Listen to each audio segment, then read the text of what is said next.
It's great to have such a diverse group of experts, business people, trade union leaders, ESOPs, government policymakers, and officials all gathered together today. This inaugural Worker Share Ownership Conference is the first of its kind. It's an opportunity for us, an opportunity to share our experiences and our learnings, to advance the worker share ownership schemes that are being implemented into a truly broad-based empowerment platform for the benefits of more and more workers. It is to reflect on a new model of employee share ownership programs that differ from some of the earlier ones that were implemented. A new model that is focused on bringing tangible and immediate benefits of share ownership to workers. Colleagues, friends, in a rapidly changing world with the opportunities and complex challenges of artificial intelligence on firms and economies, with the need to address climate change with greater urgency, society needs more inclusive dialogues, and we need an enhanced voice in decision-making. Our world is more fractious, more volatile. Worker share ownership is one means to build a shop floor cohesion and a strategic partnership as we grow our economy, as we navigate the complex terrain. Over the past 5 years, ladies and gentlemen, the DTIC, along with agencies, have been bringing together the different legislative instruments to address the need for a fairer economy and to address inequality in ways that also enhance growth and social cohesion. One part of this program is the initiative to foster more meaningful worker ownership and participation in the economy. Today, workers throughout South Africa have the opportunity to become owners in the companies they serve, allowing them to make significant contributions to those companies' successes. I'm struck by how little public attention worker share ownership schemes have attracted. While bad news may attract headlines, we have much to celebrate in a quiet but profound transformation taking place in our economy. The companies and the workers represented here today are dotted throughout the economy, forming part of our everyday lives. Let me take an example. Let me take an example of the life of a South African to illustrate the kind of companies here today, the kind of worker ownership schemes that we have in place. The breakfast you had this morning could have been sourced from a company present here today with worker share ownership. The fruit juice you drank, the bread you toasted, and the peanut butter you used, the jungle oat cereal, the milk you put in your coffee, the orange slices that you shared with your kids, all of this may have been produced and packaged by a worker who owns a part of their company. On your way here, and I hope some of you were able to come with the Gautrain, none of the traffic jams we had, one company that services that Gautrain has shares owned by workers in that firm. As you use the Gautrain, you pass bridges and pylons reinforced with a steel forged by workers that own a piece of their company. If you took a car to get here this morning, the fuel you used may have been refined by a worker in Cape Town who owns part of their company. The platinum in the catalytic converters that clean your engine, the brake disc that keep you safe on the roads, the chassis of the vehicle, the wheel caps itself, all of this would have been mined or produced by workers who own a part of the company that they work for. At lunch, you may want to refresh your palate. You may reach for a cool drink canned in an aluminium tin and poured in a clear glass, all of which, the drinks and the containers, would have been made by workers who own a part of their company. If you feel ill, one of the hospital groups you may visit has an employee share ownership scheme. If you use your cell phone, two of the companies operating the mobile network of our country have worker ownership plans in place. If you stop to buy groceries at the country's largest retailer, the packers and the shop assistants are part owners of their company. And as you fill your shopping bags with baked beans, with rice, with pasta, with pap, with tomato sauce, with oats, with pilchards, with egg fillets, and also with cool drinks, they are made by firms or packaged by firms with worker share ownership. To pay your bill for the groceries, you will access money held in an account with a bank that may have an employee share ownership program.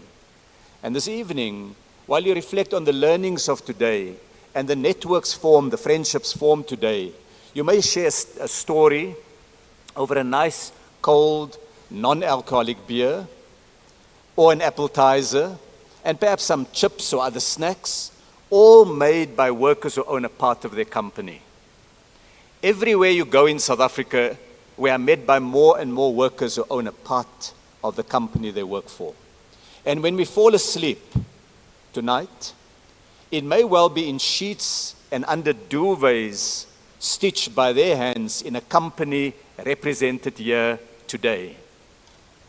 And so, ladies and gentlemen, over the course of today, you will hear more about the impact of worker ownership schemes in the South African economy. We'll celebrate a number of these schemes with a series of awards which will recognize the efforts of companies, of trustees, and of workers to expand the reach and the financial impact, as well as the governance framework of those structures. We've assembled a top team of policymakers and experts in 4 panels that will look at various aspects of worker share ownership programs. They will consider measures to promote worker share ownership, but they'll also look at governance and the training that is needed to protect the interests of members. They will share ideas on funding of worker schemes and dividend policies that will help us to think about the future work and the value of a code of good practice for worker ownership programs. One focus of today's conference is the growth of worker nominees on company boards to ensure the full value of shareholding. They bring worker voice to the boardroom, but they also share company economic and commercial challenges with workers. So you'll hear about companies that have begun to implement this. But before we get into today's schedule, it is my real pleasure to introduce our keynote speaker. President Ramaphosa's own story is well connected to the purpose of today's conference. He was a well-known trade union leader who sought ways to address the needs, the income streams, and the assets of ordinary mining workers. Later in government from 1994, he led the negotiations that resulted in the adoption of our new constitution with its vision of transformation and the building of an inclusive non-racial democracy. He became involved in business after he left government, experienced the ups and downs of business and of shareholding, but also the power of ownership. In 2018, in President Ramaphosa's first year in office, we saw the publication of a new mining charter, which codified and formalized worker ownership structures in the mining industry as a means of empowerment. During 2019, on Valentine's Day nogal, the President signed into law the amendments to the Competition Act. They explicitly require government and the authorities, the competition authorities, to consider the impact of a merger on worker ownership. And it marked the reinvigoration of worker ownership schemes in South Africa.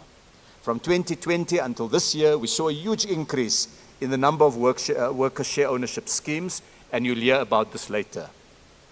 And this year, President Ramaphosa spoke powerfully during the 2024 State of the Nation address about change, about transformation, and about the successes of the worker or employee share ownership schemes in the economy.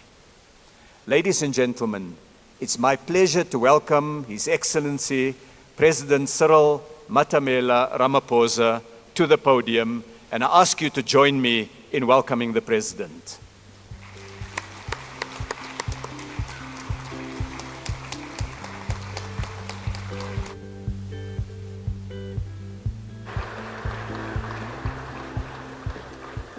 Thank you. Let's be seated, please.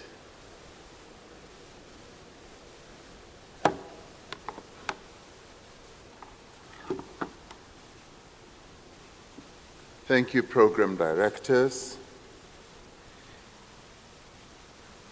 Minister of Trade and Industry and Competition, Minister Ibrahim Patel, ministers and deputy ministers here present, and chairpersons of the Industrial Development Corporation, and chairperson of the National Empowerment Fund, the leadership of the competition authorities, representatives of labor, business, and industry bodies, and ladies and gentlemen. Minister, thank you for taking us through the whole repertoire of the type of food that you like and you consume from morning to evening. I was quite interested of the full itemization of the food you like, from peanut butter to pizzas to pap to juice, fruit, as well as a beer. Much as I know that you don't consume any intoxicating beverages, I was quite intrigued. Maybe I need to look at you more closely. It's a great pleasure to be here. And let me start off by saying that I always have a conflict of interest whenever I stand on a podium to speak on any subject. But I'd like to declare that this morning I have a much bigger conflict of interest, so I want to declare that up front. I do so having worked with workers for the better part of my life, 9 years in the National Union of Mine Workers, and as being part of COSATU, the subject that we are addressing today is very close to my heart. So I'd like to declare my interest, because it is one of those subjects that I and many others did champion for many years. And we championed this as trade union leaders. We would see how the bosses, the management, got share options in the companies that they led in their great numbers. And workers were always excluded from participation. Management teams at a high level would always have a double-barrel type of earning opportunity. There are very high salaries, as well as the dividends that they would earn from their share options. And workers only had their salaries. And we thought for the longest time that this was unfair and inequitable. And it is for that reason that we joined a campaign to ensure that workers are also included. And this, in many ways, was in keeping with the whole principle of inclusivity, but more importantly lately for us, leaving no one behind. Because if we ever can give credence and credibility to the notion of leaving no one behind, it is in this area of worker ownership. So it is therefore for me a great pleasure to be here. Now, this first conference on the state and future of worker share ownership schemes in South Africa is taking place at a very important time Firstly, we are marking 30 years of freedom. This gives us an opportunity to reflect on progress in transforming our society as well as our economy. Since 1994, we have made concerted effort to address the racial and economic injustices of the past. We have enacted competition laws that have opened doors for small and medium-sized enterprises to flourish and to be more inclusive on an economy-wide basis. Working with our social partners, we have introduced labor laws to foster sound labor relations and ensure decent working conditions for all. I'm always intrigued by some who say that we've got labor laws that impede progress and economic development in our country. And whenever I ask them about singling out those pieces of legislation, they never come forward with coherent views and proposals. Yes, there may be one or two that we need to look at as we move forward, but in the main, the labor laws that we have passed have been labor laws that have been able to develop our labor legislation landscape in line with the International Labor Organization conventions. We have pursued policies to foster entrepreneurship and to empower Black South Africans in the economy. Black South Africans who were deliberately, by law, by convention, by tradition, excluded deliberately from participating meaningfully in the economy of their own country. And I often say that if there was any iniquity that was done to the people of South Africa, is how we enabled this economy to operate not on all cylinders, to operate, if a car or a truck has 6 cylinders, to operate just on 2, leaving out the other 4 cylinders. Because I often say, had our economy been made to operate on all cylinders, when all the people of this country were involved meaningfully, directly and deliberately, in playing a role of ownership, of management, of directing the economy, our country's economy would have been far bigger, it would have grown much more exponentially as to be able to create jobs. Through that, we would have fostered competition, and competition is good because it creates companies that are able to innovate and create more people. Our economy was deliberately crippled and staggered for a number of years by the exclusion of the majority of our people. And that is why our economy is where it is today.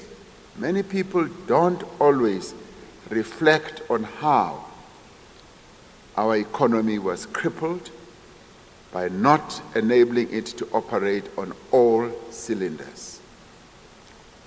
This year marks 20 years since we took steps to open up the economy, to have more inclusion, directed, inspired by the Freedom Charter, which our forebears drafted 1955, but also inspired by our Constitution, which directed us to have full equality, equality of opportunity, equality in every aspect of South African life.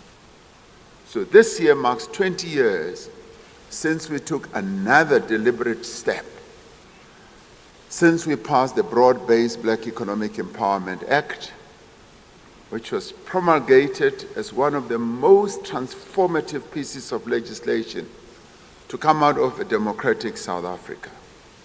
And of course, based on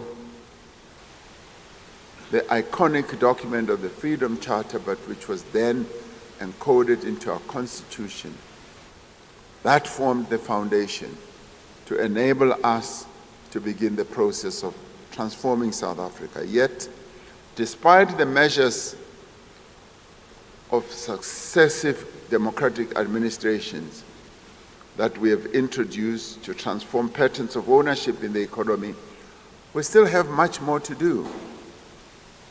The inequality that still persists in our economy is often seen even by outsiders.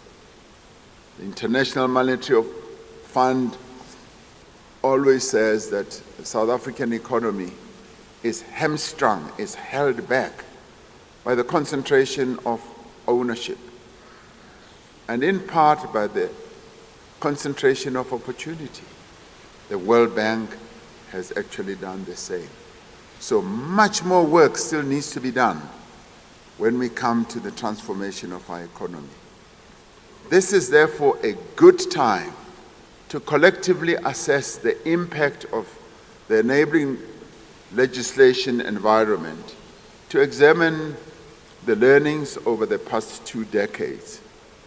And a vital measure of economic empowerment is the extent to which ownership and control of the economy is broadened, particularly among Black and women South Africans.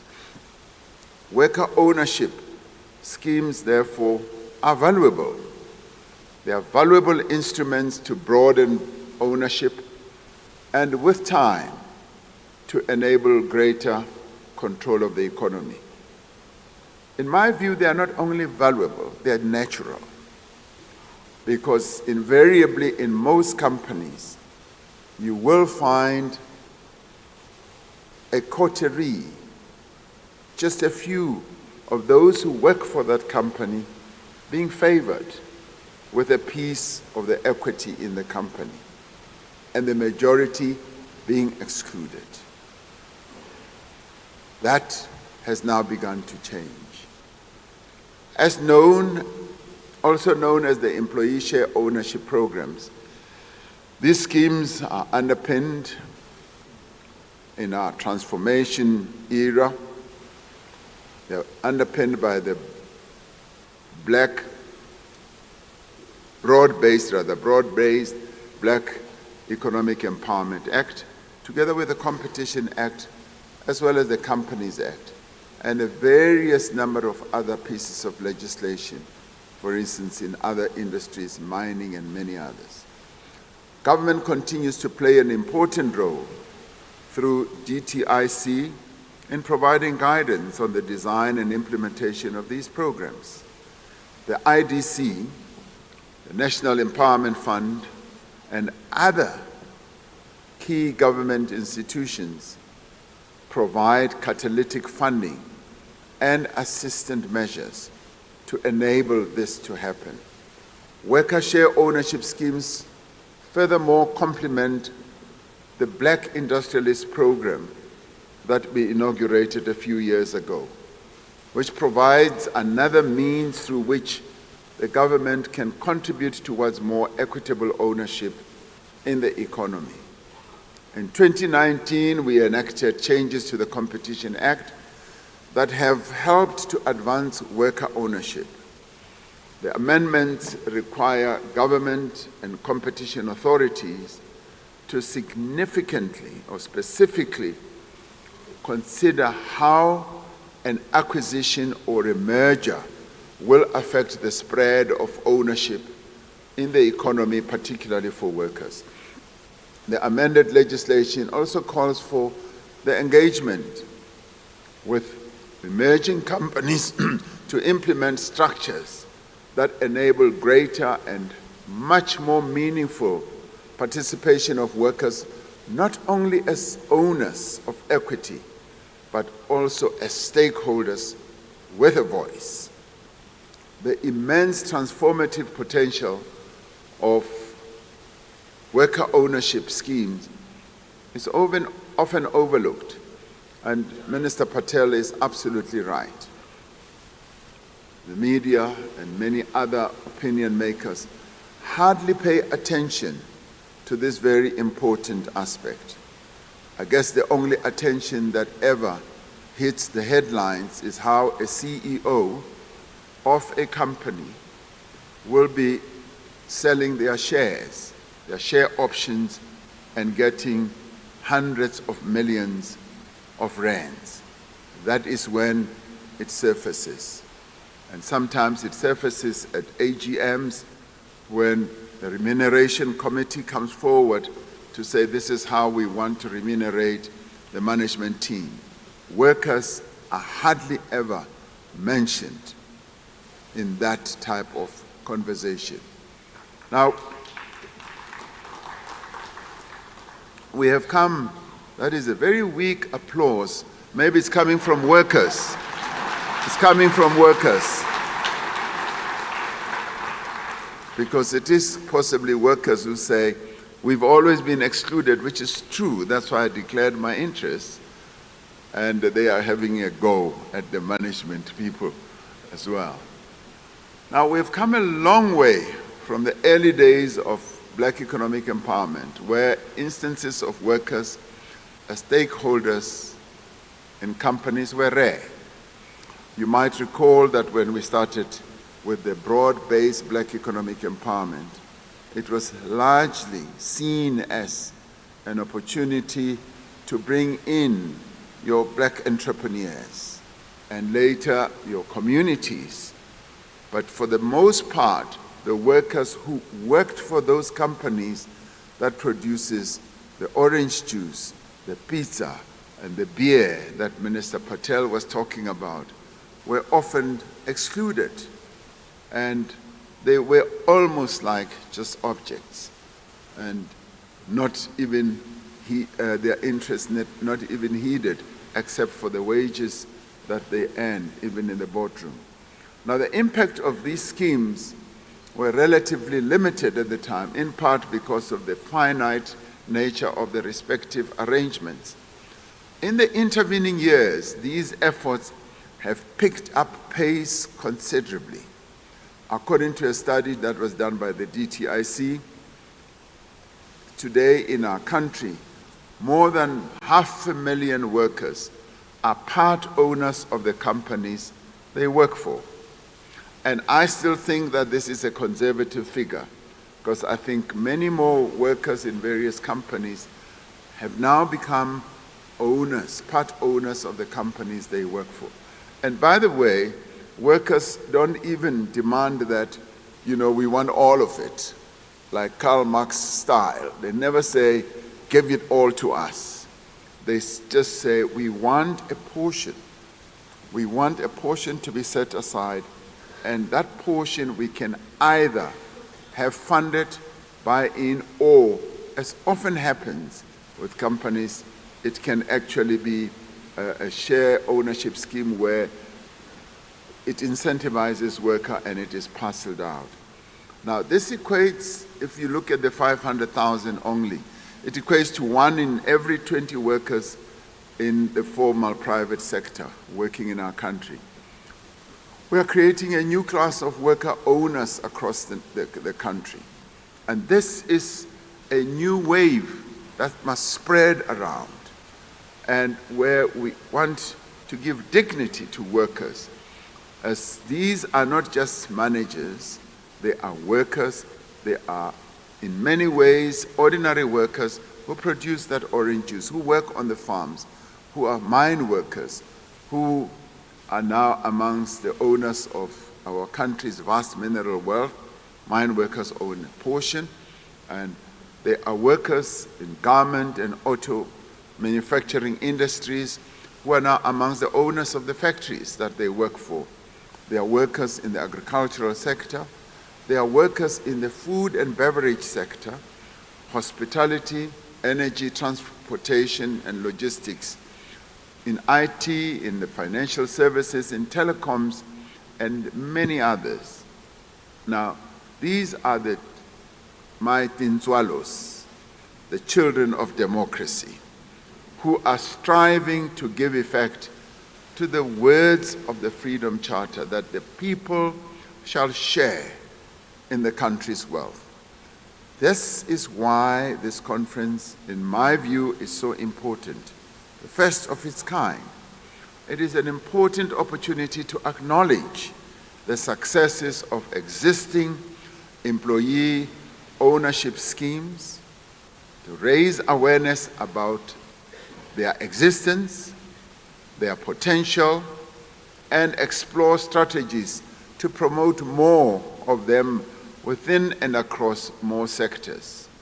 And this is a good thing to do. In 2018, I had the privilege of co-chairing the International Labour Organization's Global Commission on the Future of Work, where we were looking, and I was working with the former Prime Minister of Sweden, Stefan Löfven. We were looking at the future of work and brought together experts around the world at the ILO in Geneva.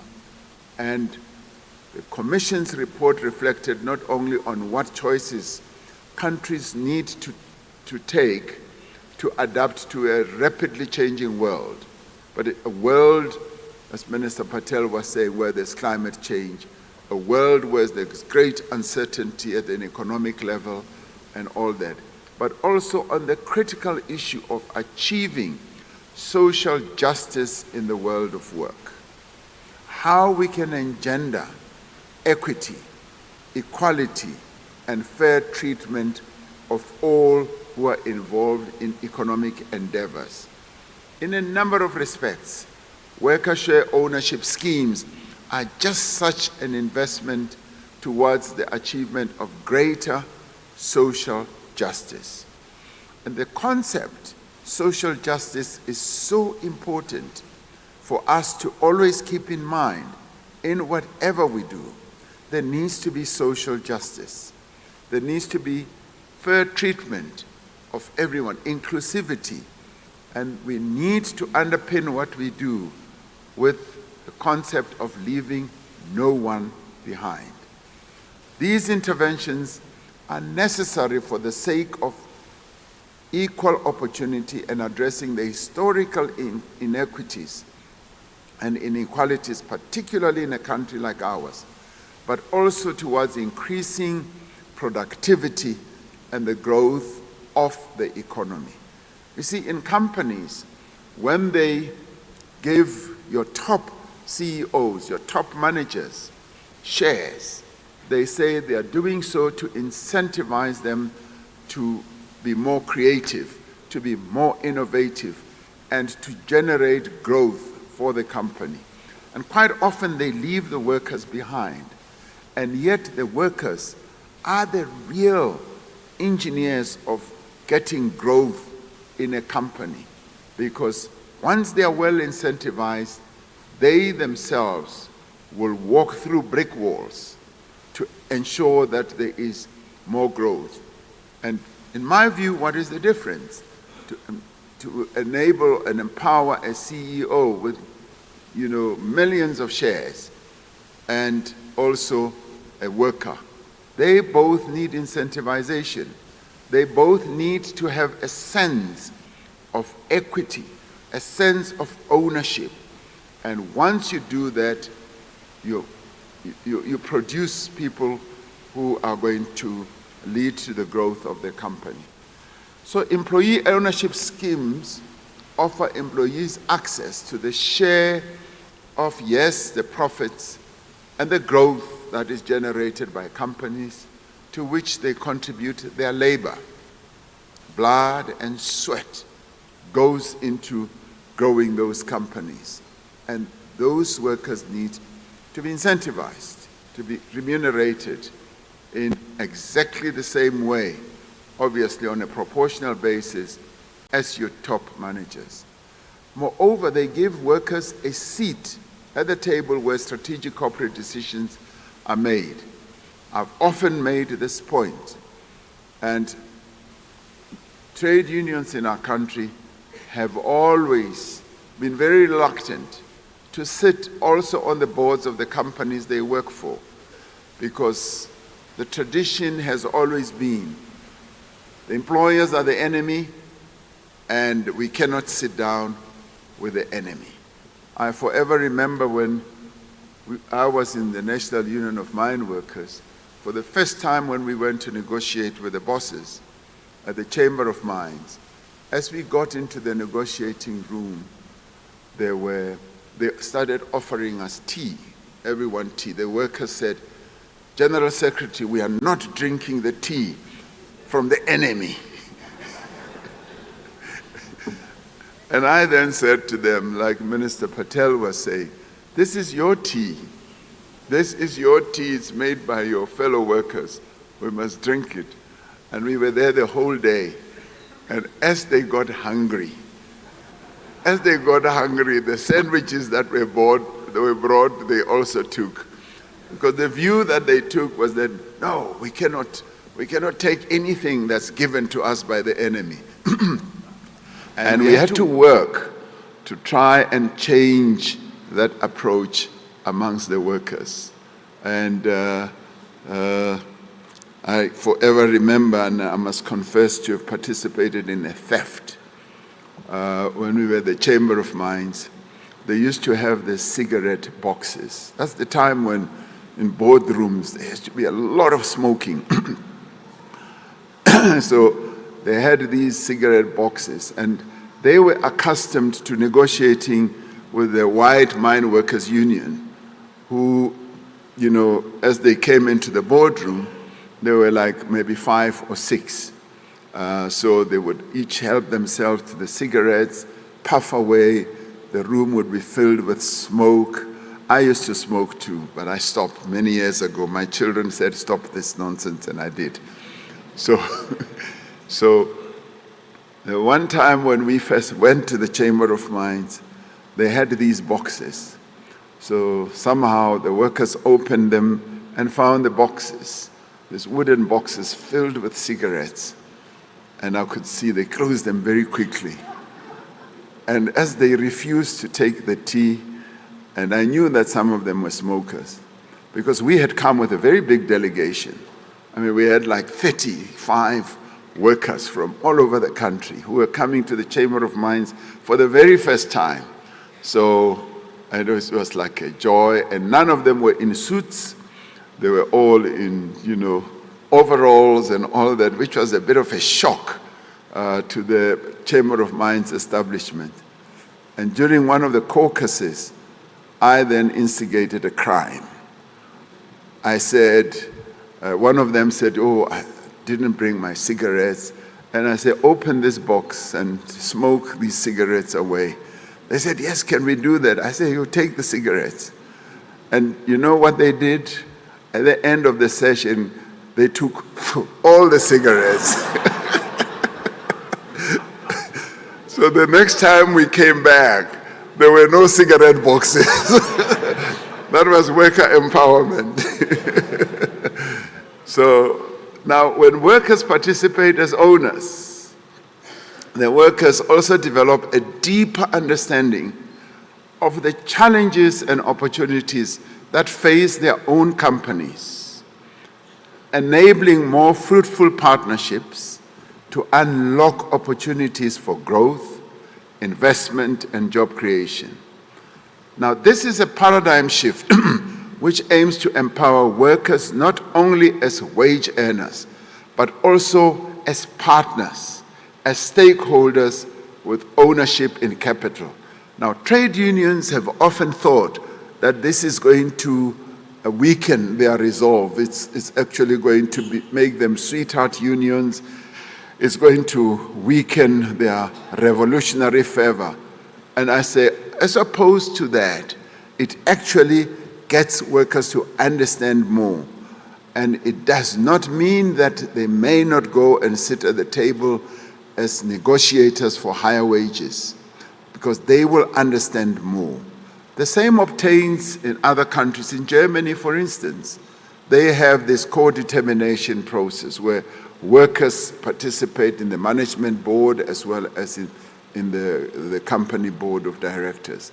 So we have now embarked on a new era. Now, beyond the principle of social justice, worker ownership initiatives make sound business and economic sense, in my view, as I alluded to earlier. They are key to building a more resilient economy whose benefits flow equitably through society. One of the issues that is often raised as a complaint with regard to our economy is that there is less productivity in our economy.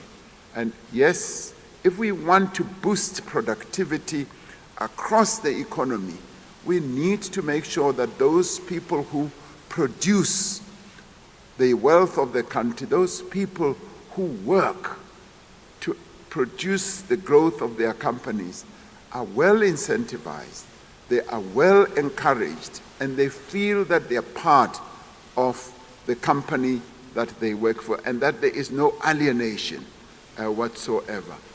Worker share ownership initiatives boost the morale, as well as I said, the productivity. They make workers feel that we are working for ourselves, and we are able to give more, much more than what we would ordinarily do. And I would even hasten to say, it would also deal with issues of shrinkage. If you talk to many company executives, they will tell you that they always factor 3%, 5% shrinkage, because yes, people being who they are, they always pilfer, they always steal, and they always find ways of defrauding and all that. Now, when you know that this is part of yourself, that you own a portion of this, and that you are well regarded in your company, you are well treated as equity, the incidence of theft, the incidence of defrauding will be lessened, because you will know that when you do so, you are actually stealing from yourself. So I do believe that the benefits, other than promoting morale, productivity, are way beyond what we can ever imagine.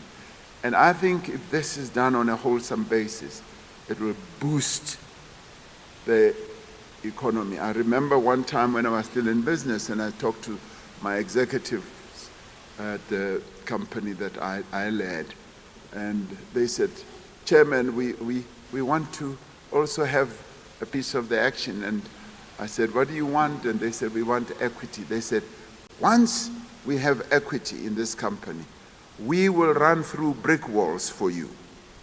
We will literally go through concrete walls, because then we will commit ourselves much more.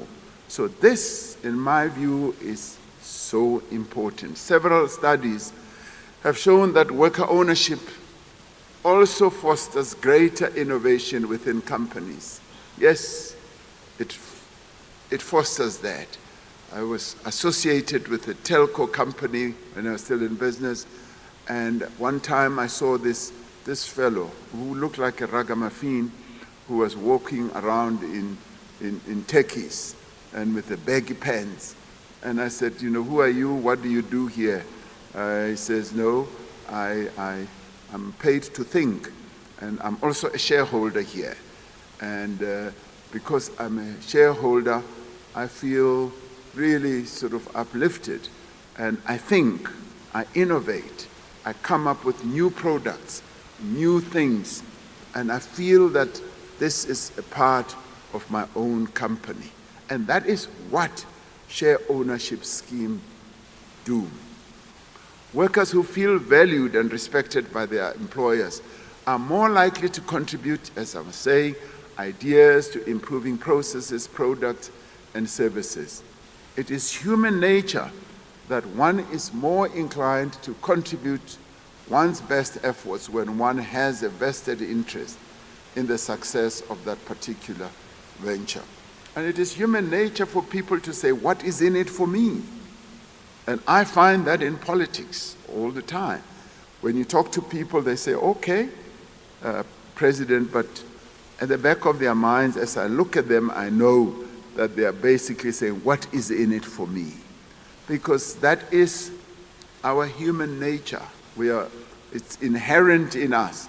So we must know and remember that if we want to promote loyalty, productivity, lift morale, that's precisely what we should be doing. So this conference is an opportunity, in my view, for meaningful dialogue among a diverse array of participants, including trustees, CEOs, labor and business representatives, and company chairs. It is an opportunity to develop a model of worker ownership that can serve the needs of our economy. And I will not go into the various, permutations of schemes. You should be able to do that. While there has been a focus on expanding the number of worker share ownership schemes, insufficient attention has been given to enhancing the impact of many of these schemes and unlocking their full potential. Moving forward, we will need to address key issues such as developing best practice, funding and dividend policies, and enhancing governance structures. Now, many company owners will say, but why should I give a portion of my company to workers? And there are many ways of skinning the cat, many ways of crafting an inclusive participation by those who work for the entity. And some companies even have phantom schemes where the real equity base is never denuded, and processes that renew, schemes that renew themselves even as workers exit and come in and so forth. So worker ownership must also deal with issues of black economic empowerment. It must be a mechanism for wider economic inclusion. We need to expand the reach and the impact of share ownership programs, strengthen the legislative and regulatory frameworks, and foster greater collaboration with all stakeholders. We should seize this opportunity to create networks and enable knowledge sharing, as well as improve the impact and the reach of existing schemes. So I wish to thank the Minister of DTIC and its various agencies for all the work that they have done in creating and enabling the environment. Of course, this has been inspired by the laws that we have passed in relation to other industries, mining and many others, and we have now reached a point where we are perfecting it. The progress that has been made would not have been possible, truth be told, without the collaboration of the state, labor, the private sector, and other stakeholders in the economy. So I congratulate companies.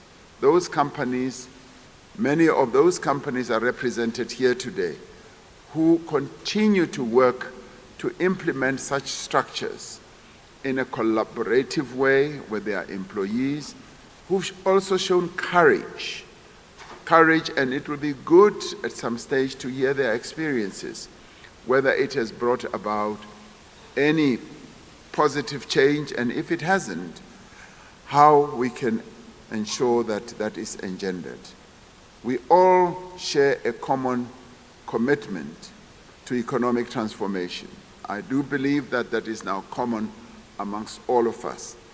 By definition, it has to be common, because if we look at our past, where, as I was saying earlier, our economy was crippled and was not operating through or with all cylinder power, we now need to say transformation is the way to go, so that we open the valves, we open all the cylinders to enable this economy to operate as it should, as we spread ownership, as we make sure that there is involvement by those who produce the wealth of this country.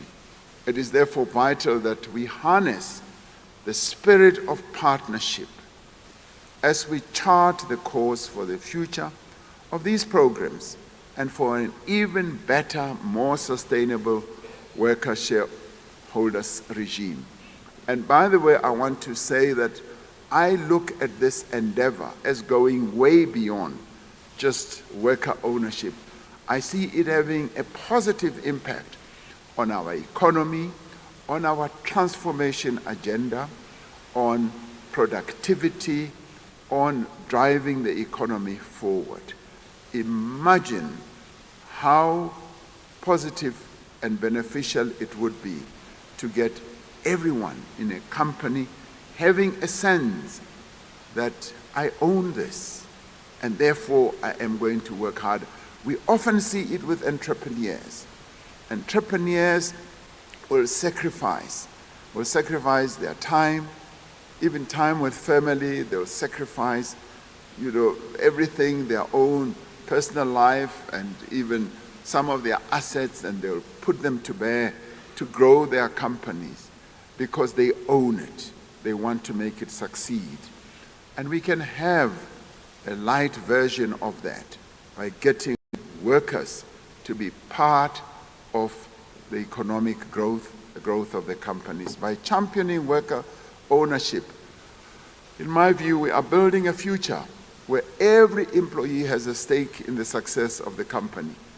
But in my book, as I said, the success of our economy. Together, we are paving the way for a more equitable and prosperous society in which no one is left behind. When we inaugurated a few years ago in this administration, when we inaugurated the minimum wage, that was another process through which we were lifting 6 million workers out of a milieu of low wages. The doomsayers then said, we're going to have a bloodbath. Many people are going to lose jobs. It never ensued. What it means is that as South Africans, we need courage. We need to be bold to embark on processes that may seem new and risky to us. But if we do have that courage and boldness, we will be able to ensure that no one is left behind. If the concept of no one being left behind has ever gained any meaning in any country in the world, it is in South Africa where it should, because many people were deliberately left behind. And in this administration, and I guess in the next administrations as well, our insistence is going to be, we leave no one behind, and we must be as inclusive as we possibly can. So I'm delighted to be here. I've declared my conflict, and I say to you, have a wonderful discussion during the course of this conference to advance what I believe is fully transformative for the economy of our country and our nation. Thank you very much.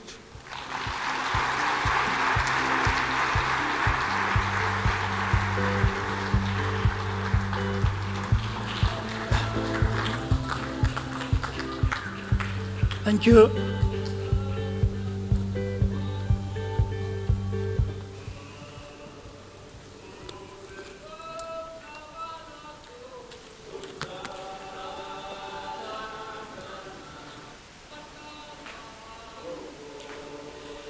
Thank you, ladies and gentlemen. Thank you very much. Thank you, Mr. President. Ladies and gentlemen, once again, my name is Sipho Ngwema. Thanks to my colleague who has been here earlier. She had asked that we use the QR system to identify who is here right now, and I think my colleagues are ready to show us on the screen in terms of how we have been able to register on the QR. just to show these are the people that are here celebrating this momentous occasion today of economic empowerment of workers. Thank you, colleagues. Now, we have next, because the DTI has been hard at work collecting data, scrutinizing that data, phoning companies, verifying it, and we're now going to speak to the minister who is going to take us through that information so that we can be able to ask some questions. As you know, throughout the day, we'll be delving into the impact of worker share ownership programs. And therefore, we need to the minister will take us through that information so that by the time we get into the discussions later today, we have an understanding of the impact that these ownership programs have already with the companies that have already started. Minister, may I invite you to join us so that my colleague and I can be able to share with the public the kind of information that DTI, as I said, has been hard at work trying to get from the companies. There's some numbers that you have collated, and there's information that you have verified, given the fact that this initiative is about, as I said, ensuring that workers are empowered, there is impact, and that impact is felt by those who are the beneficiaries of this. My colleague Piwe is ready to strike with the first question to help us and the public to understand a little bit better in terms of those numbers. Thank you, Sipho, and thank you, Minister. You would know that a couple of years ago, there was very little reference in respect of share ownership worker schemes. To date, that picture looks quite different. I'm sure the audience would be keen to have a sense of what it is that you and team at the DTIC have done, and I must extend a well done to you and team on the progress that has been made. So if you can give us some color, Minister, insofar as how many of these have now been established, and which ones are currently in existence, and which ones are in the process of being set up. If you can give us some color on those. Thank you, Minister. Well, first, thank you very much for that, Piwe, and I should remind you, Sipho, that the married surname of the department has changed. It's no longer DTI, it's DTIC, with a competition in it. But more seriously, what we've had is over the last number of years, Piwe, it's been an enormous growth in the number of trusts that have been set up. And at last count, as you'll see in on the screen, I hope it's now on the screen, 125 worker share ownership trusts have been registered or are in the process of being set up. Some of them are in the process of being set up because it's a condition in the competition filings where companies merge and the tribunal or the commission or a partnership agreement with government requires that there be a worker trust set up. And that is quite a significant number, as you'll see in a moment. And of these 125, 98 are already in existence, and 27 are now going through the formal processes of registering a trust. It's quite significant what has happened in the last 5 years. We've had this enormous boost in the number of trusts. So you'll see since 2019, 81 ESOPs have either been formed or they've been legally agreed to, so in other words, they will be implemented, or where they vested, in other words, they've come to the end of their working life previously, they've now been re-established. Thank you, Minister. Thank you, Minister. Now, when we look at the companies that seem to have made strides in this, it seems to be larger companies, the bigger ones. How about the small businesses? Are they not, in terms of their structure, geared to have this kind of worker ownership programs? You know, Sipho, at the start, what we saw is large companies almost exclusively use the ESOP program. But that has begun to change. And so we have today, if I take the metric of what would be an SMME, which is typically the definition of a company that has got less than 250 employees, then on the screen you'll see 38 of the trusts that deal with employee share ownership programs are actually in SMMEs. That's 30% of the total number of trusts that we have.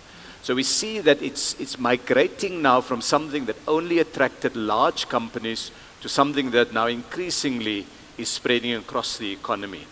And I should make the point that while the largest companies that have ESOPs typically have something like tens of thousands of workers, the very smallest one that we have in our database now has only 9 workers. And so you see the range there in ESOPs that are being formed. And we want to encourage this because the President made the point. Yes, it is about giving workers voice and a share in the benefits, but it's also an opportunity for cohesion to build the company itself, to make the company's economic performance improve. And so that challenge is a challenge not only in large businesses, but also in smaller businesses.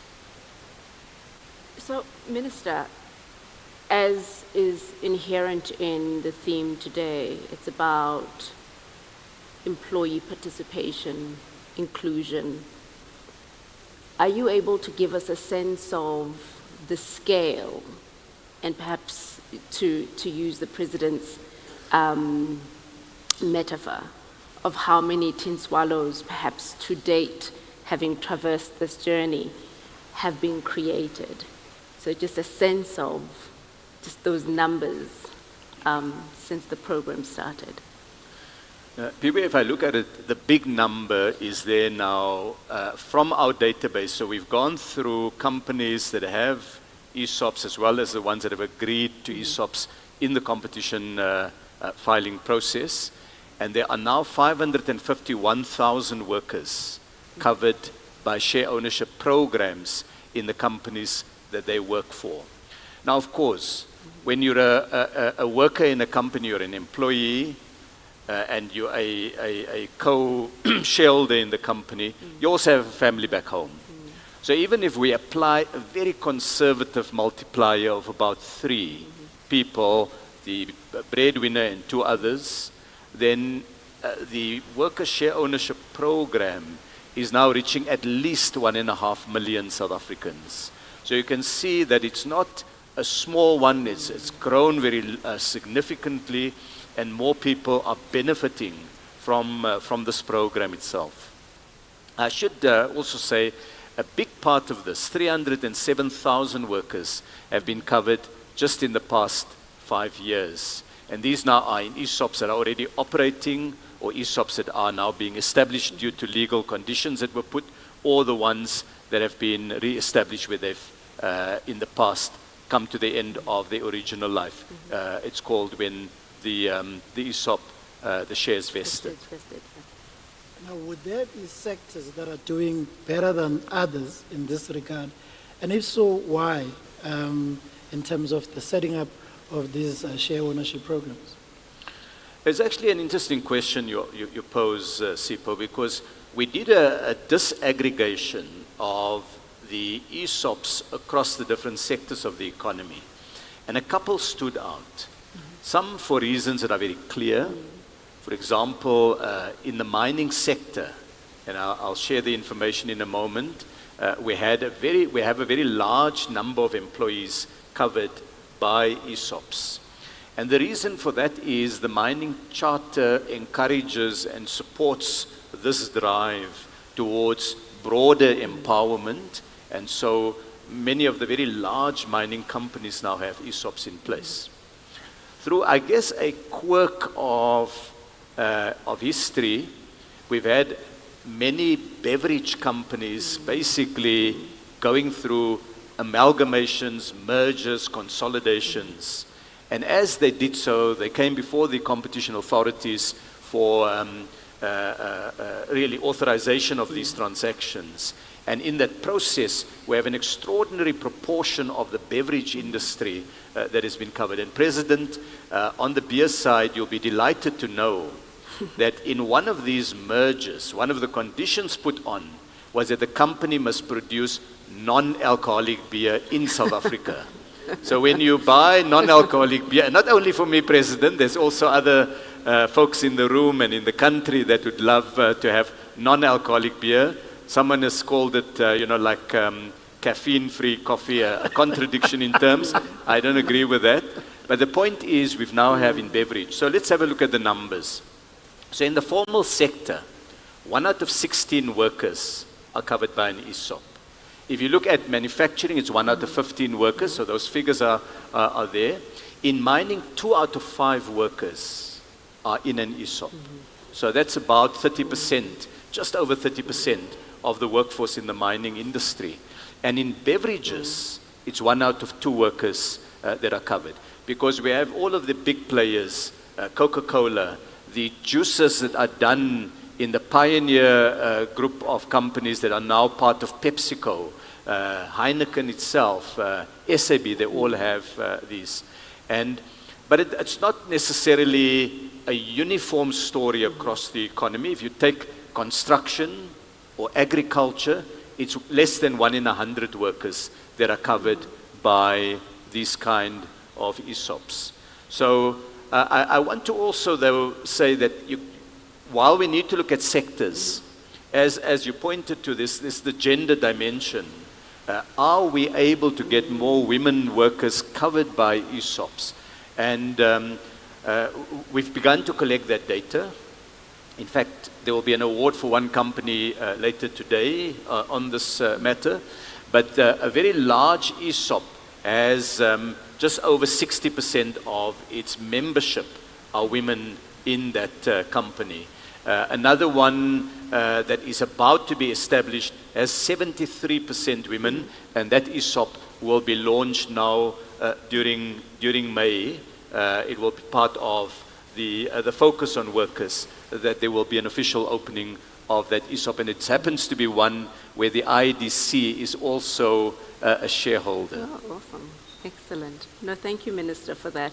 Perhaps I just want to pick up on an earlier point that you made in respect of mergers and acquisitions. So many of us, perhaps in the room, certainly in the room, would have been witness to sizable mergers and acquisitions over the last 5 years, where a number of these ESOPs were established, I think, as you said.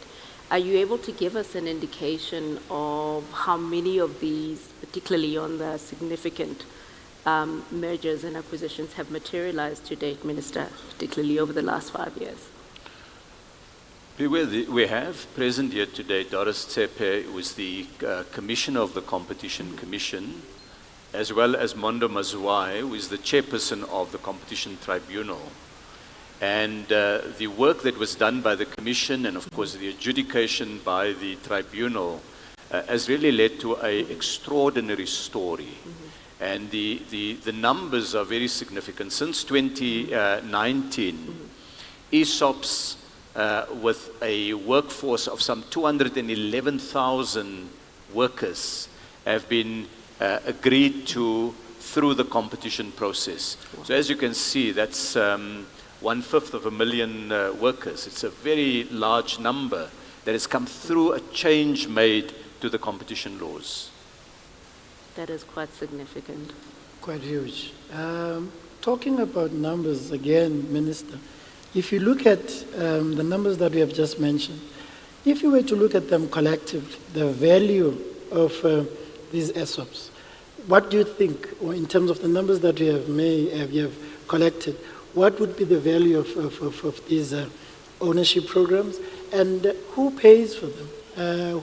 Do they come from salaries? Do they come from dividends? Who pays for these? And if anyone were to buy all of them at the same time, how much would they have to pay for it? Lovely question. Now, the President was telling the story about mine workers, the shop stewards, who ended a negotiation session with some cigarettes.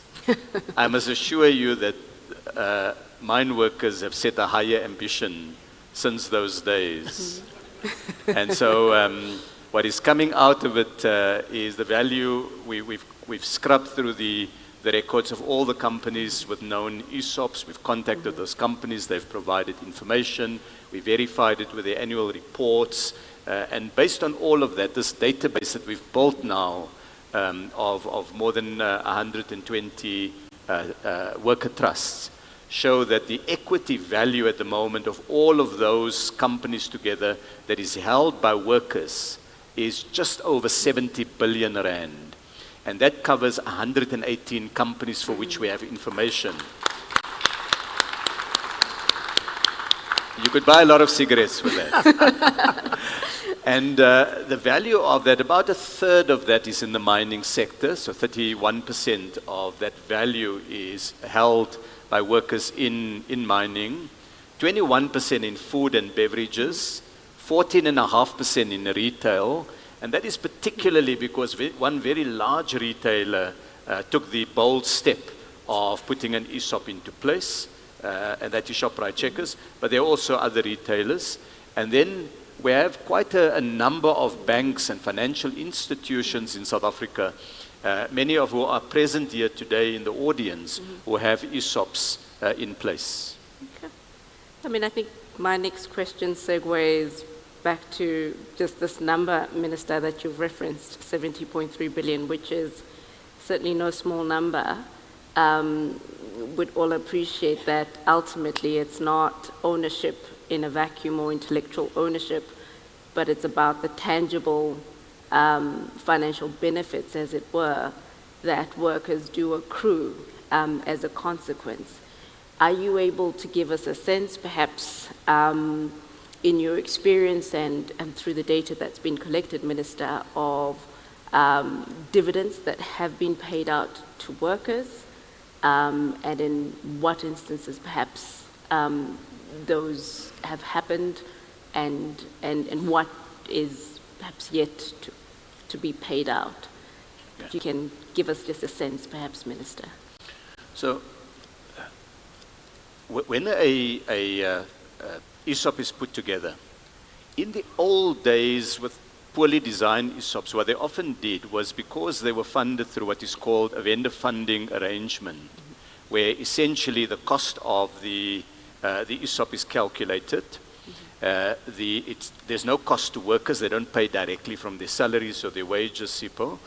But then future dividend flows are used to pay off the cost. The problem with that is it means all the dividend goes just to paying off the share price. And that can take many years to pay off. So we've changed much of that. In industry now, best practice is to have what is called a trickle dividend, where as a company declares, let's say the worker share is 100 million rand of the dividend, then maybe something like 50 million would be paid out directly to workers as a dividend, and the other amount would be used then to pay off the cost of the arrangement. Some companies pay the entire sum up front. They don't ask future dividend contributions. So a couple of companies have done that, where they put a grant up. The ESOP is debt-free from day one, and all dividends come to workers.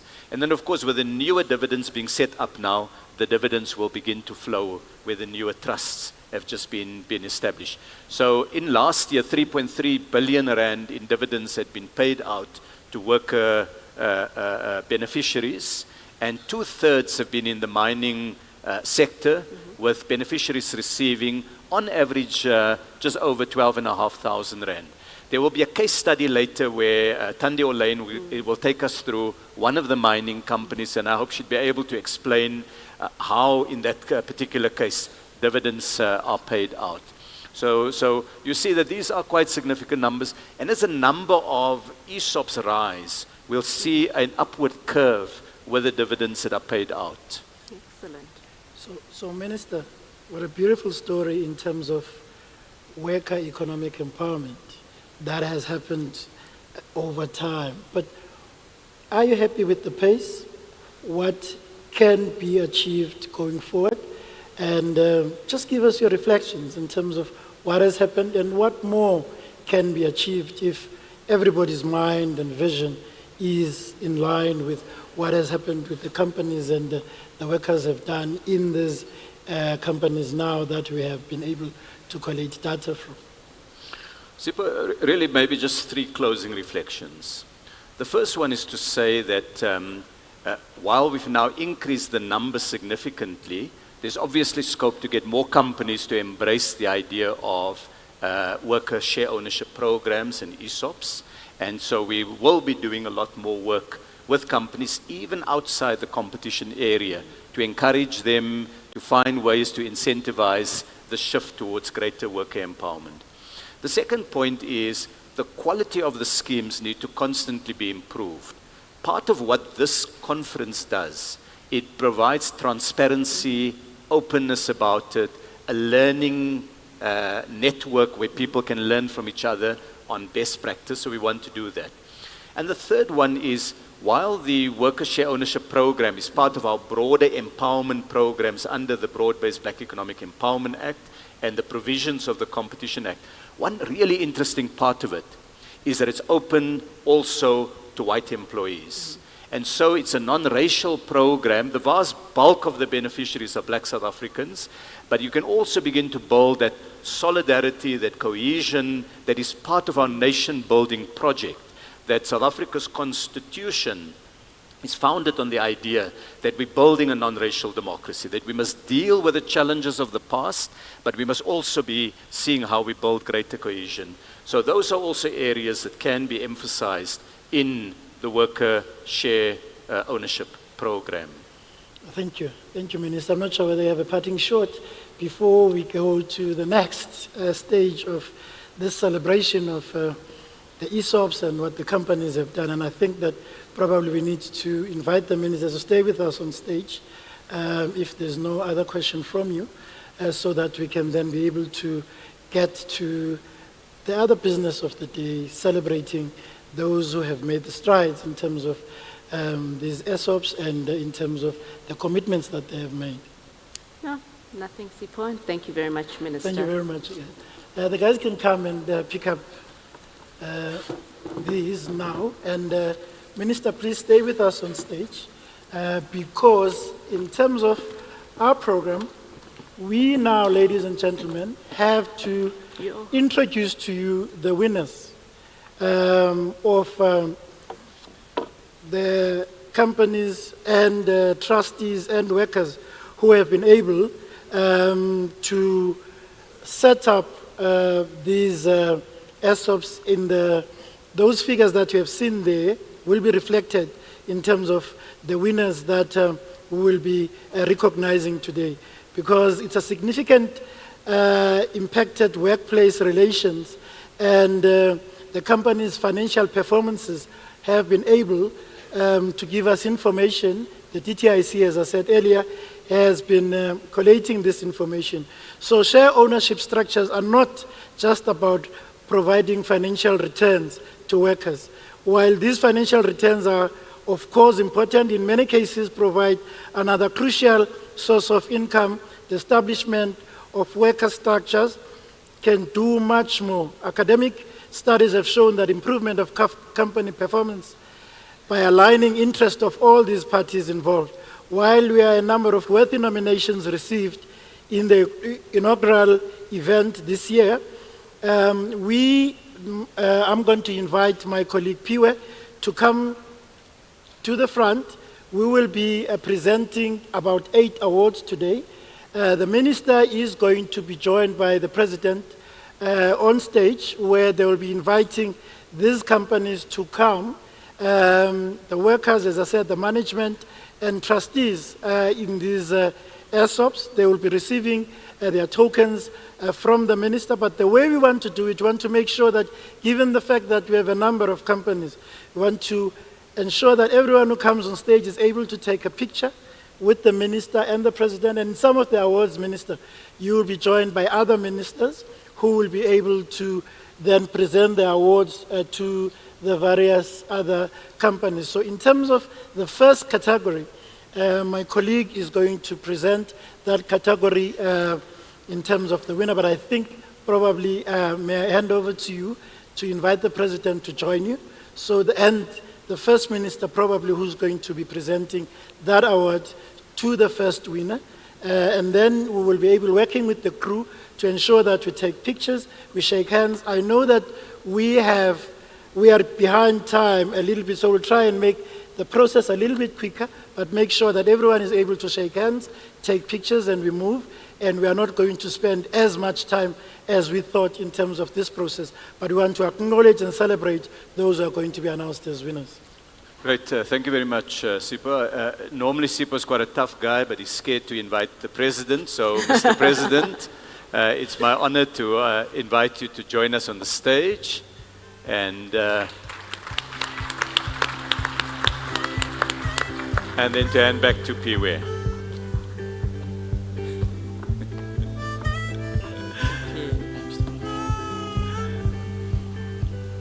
Thank you. I've also been informed that Proudly South Africa will be sponsoring hampers to our winners today. So thank you very much. If we can give them a round of applause. Thank you. I think as we start this morning's awards with the high impact of ESOP on company performance, this will be our first category for this morning. This award recognizes the ESOP that has had a significant impact on the workplace relations and the company's financial performance. So if you may please join me in highlighting and welcoming Ms. Busi Mabuza, who will be representing Palabora Copper, who is the worthy winner of this segment. Thank you, please, if you can.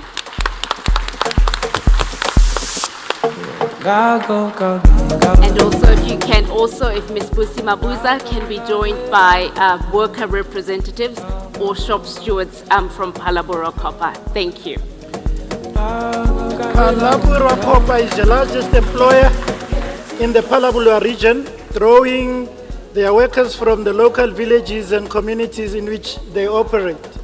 In fact, 80% of the permanent employees are drawn just 5 local villages around Palabora region.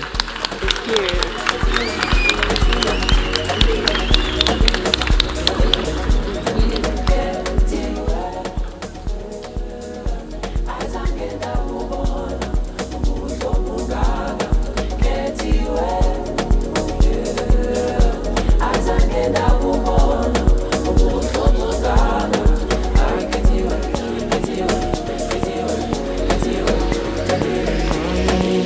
Tiny lady has come in front. I think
Thank you, ladies and gentlemen.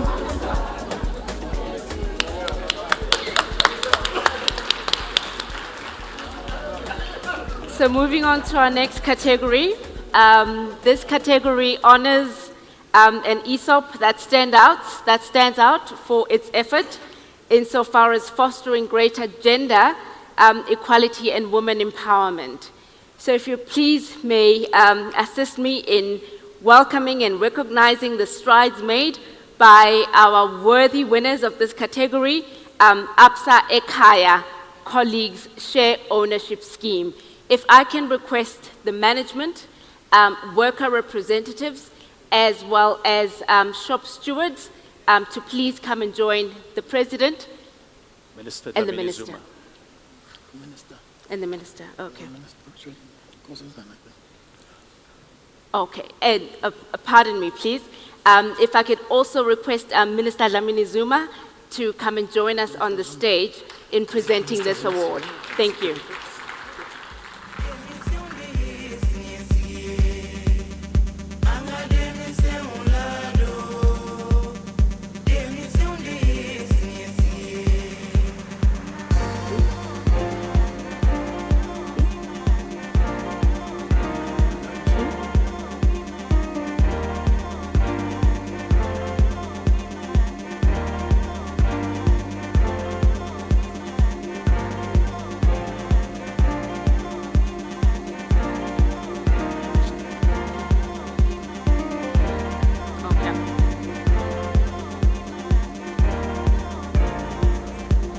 For the second one.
Thank you, ladies and gentlemen. The next category goes to the highest ownership stake. And here we have, or rather recognize a company that has the ownership structure holding the largest shareholding within its company. The award recognizes the commitment to substantial ownership and active participation in corporate governance, embodying the essence of employee empowerment and inclusive prosperity. I'd like to take this opportunity to welcome to the stage Coca-Cola Beverages South Africa. If you can please come through, the management representative, the trustees, as well as the shop stewards that are present here today. Thank you. The next one.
I've been advised that the judges had a difficult time in deciding on the worthy winners for this category, which is most innovative funding model.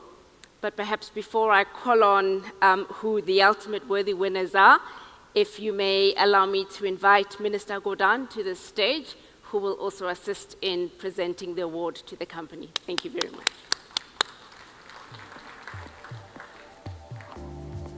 So this has been one of the most significant advancements in worker ownership structures, which we've seen in the last years. Innovation in funding is required in providing workers with the highest value in both short and long term, while ensuring financial sustainability. So it is my pleasure to announce PepsiCo South Africa and Anglo-American Platinum as our worthy winners for this category. So if you may, with your indulgence, allow me to call on the team from PepsiCo South Africa to come on first, all the representatives for this award.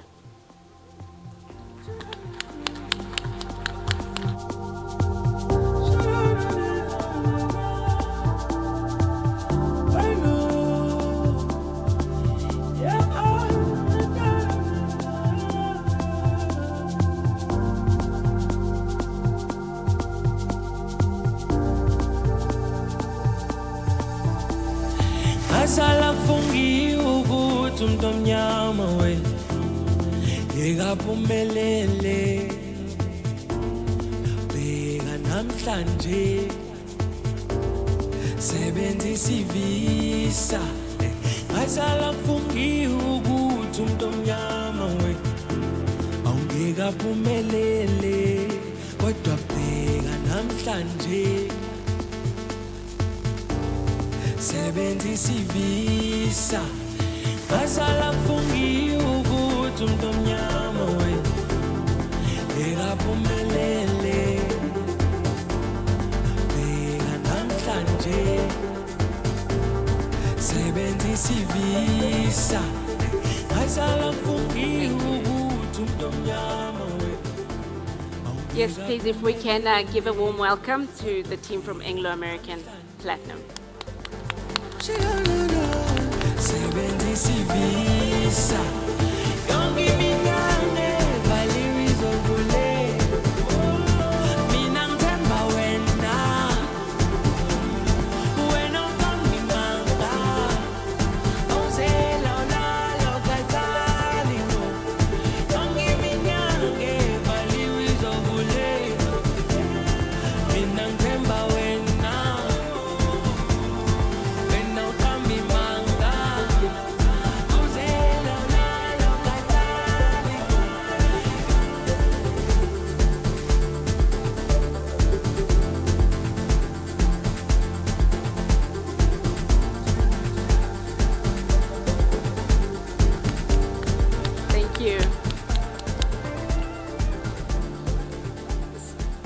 You'd recall the 70+ billion number that was referenced by the minister earlier in respect of value that sits within the ESOP and what has been paid by way of dividends possibly. So this next category is exactly that. It's outstanding dividend distribution to date. So that's the award that we're recognizing. And this is, it recognizes the most significant returns to employee owners through dividend payments over the last 5 years. So if I may, at this point in time, please invite Minister Kiewit, who will also assist in recognizing this award alongside the President and the Minister. I'm sure you are waiting to hear who the worthy winner of this segment is.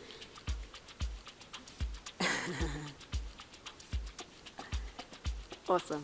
Okay, if I can then request that you join me in extending applause to Sibanye Stillwater and Impala Platinum.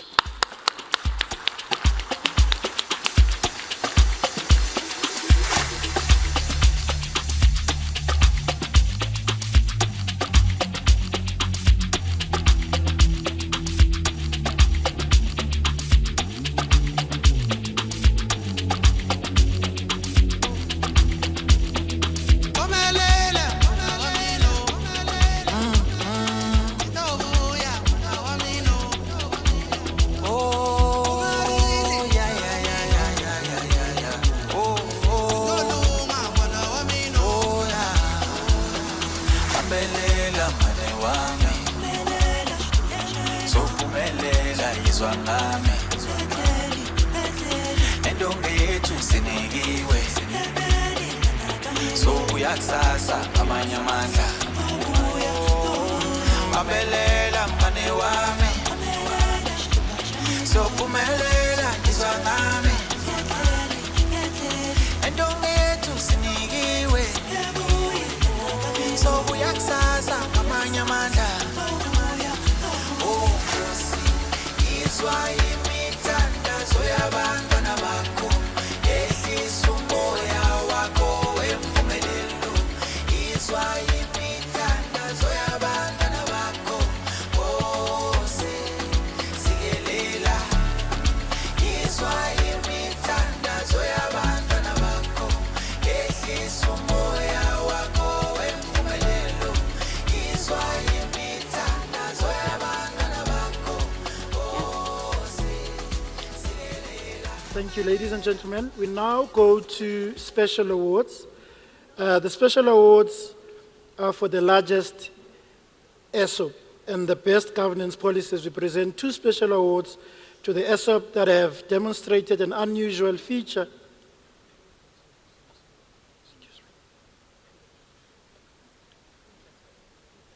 Implants. They're coming back. Second award. Okay. Has to come back for the second award. Ladies and gentlemen, I present to you implants. Thank you.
kakhulu masekuzosa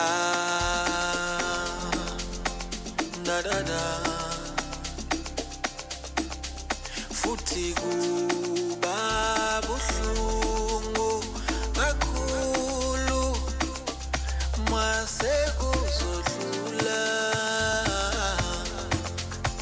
da da da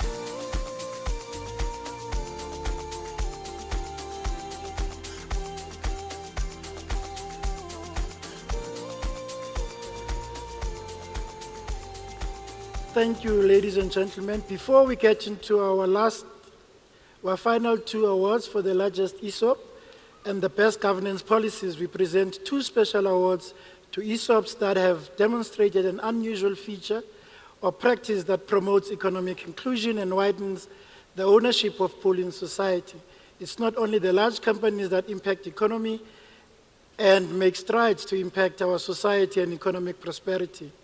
Companies in diversified sectors such as the electrotechnical and marine sectors are making strides in establishment of ESOPs. So this year's special awards for advancement in ESOPs goes to, and we'll have 2 recipients. So the first recipient is Makaringe Electrical Industries.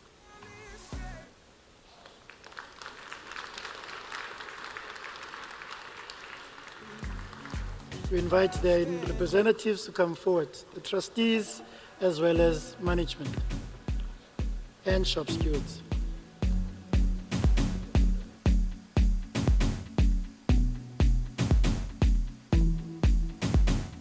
Deputy Minister Majola to come and join the Minister and the President in presenting the award. And the land is dark, and the moon is the only light we'll see.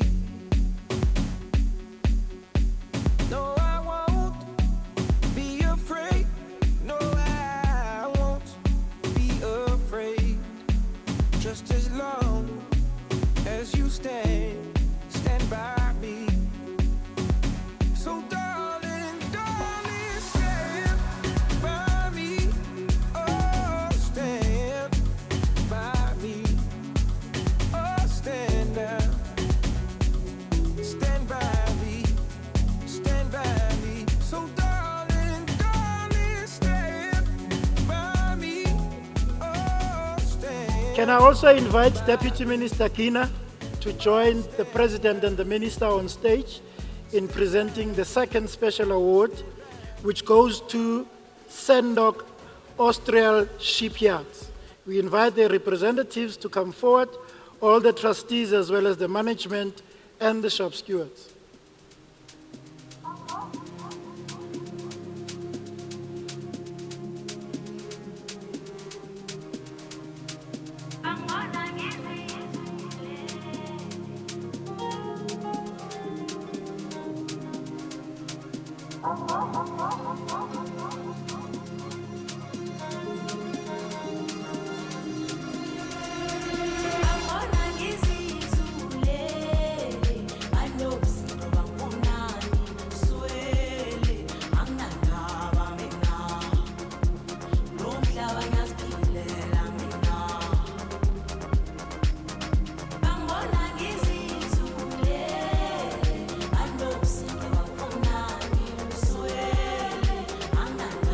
Congratulations, Makaringa Electrical Industries and Sandton Austral Shipyards. And now we go to category number 7 and the big one. And next, ladies and gentlemen, the big one, the award for the largest number of beneficiaries and the greatest asset value. This award recognizes the ESOP that has touched the lives of most workers through ownership. This acknowledges the commitment to widespread ownership and empowerment within the workforce. The award for the largest number of beneficiaries and the greatest asset value goes to ShopRite. We invite the representative to come forward and the trustees as well as management.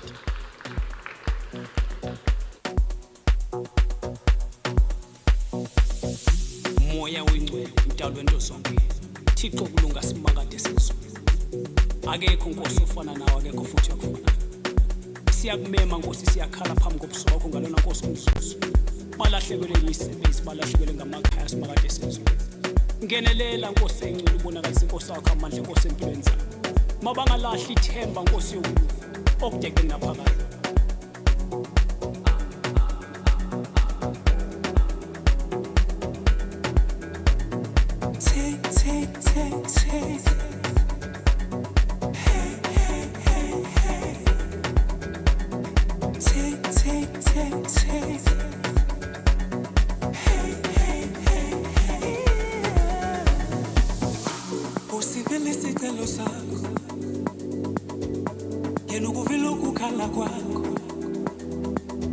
Tandaza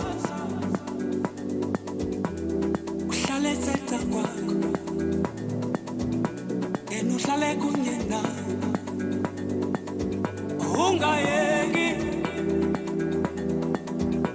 xa kumyolo siyamfulathela silibala sisiyolo ubomi imbi habuliwa kamaqini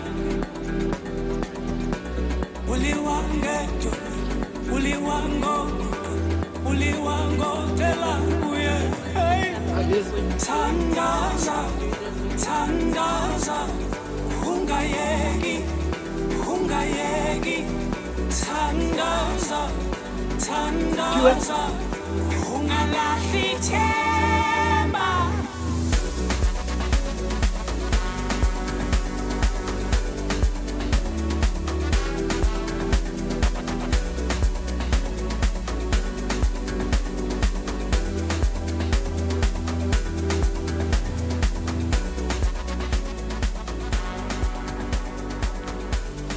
Can I also invite ShopRite not to go far because they are going to feature in the next award. So if you can make sure that ShopRite doesn't stay far from us.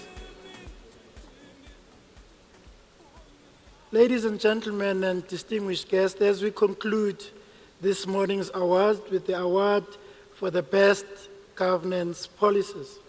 This award celebrates not only the effective and transparent government practices that empower workers, but also efforts to and to promote worker participation in decision-making processes, including on company boards. As an important element of the worker share ownership program, as we heard from the President's opening, this year will be acknowledged not just one recipient. This year will acknowledge not just one recipient, but in fact all those companies which have taken these important steps towards greater inclusion of workers on company boards in the last administration. This includes companies that have worker representatives on their boards and those that have made the commitment to have this representation. We start by acknowledging and celebrating the companies that have embraced worker representation on their boards already. And those companies are 4, and the first company that is going to join us on stage is ShopRite.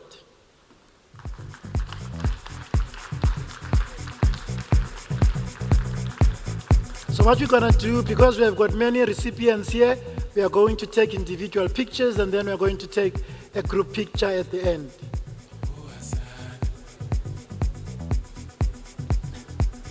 So next.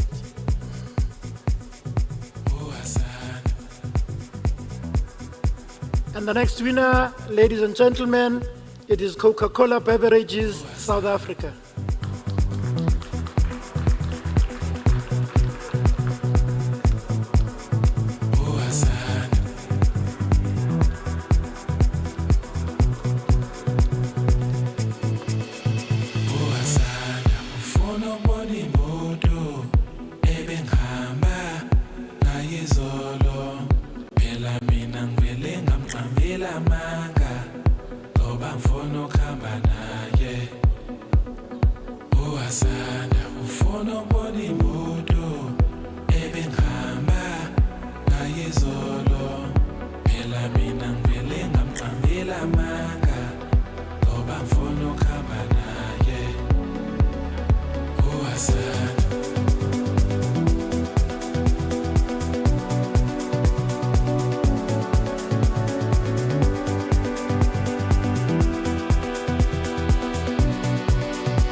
The next company is PepsiCo.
I am mindful that we are challenged in respect of time and that we did skip our scheduled tea.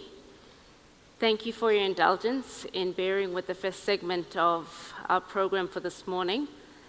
We are setting up for our next panel discussion, rather our first panel discussion. If you could just give me a minute or two. In the meantime, perhaps just to highlight that this section will reflect on policies, case studies that look at really just the trajectory of the ESOP concept. Certainly, I think in as far as the case studies are concerned, our initial one will be from Impala Platinum and will be represented by Ms. Thandiwe Lane, who will really give us a sense of the history of the ESOP of the mine, its current representation and makeup, and really just the journey that they've traversed over time since establishing the ESOP, just to connect the storyline from some of the themes that were lifted and referenced and highlighted, firstly by the Minister, and secondly by the President earlier, just to get a sense of what that really on the ground looks like. So we'll definitely get our way once we've set up. Thank you.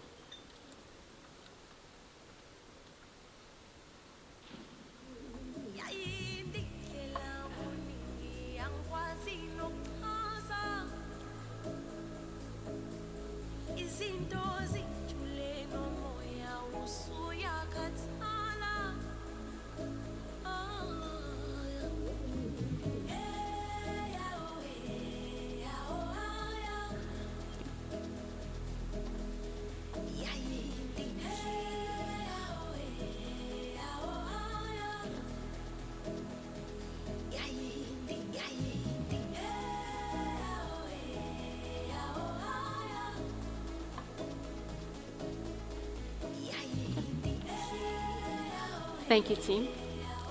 So if you may allow me to welcome on stage Ms. Malebu Mabije Thompson, who is the current acting DG for the Department of Trade and Industry and Competition. I will then allow her to take the opportunity to please welcome her panelists on stage.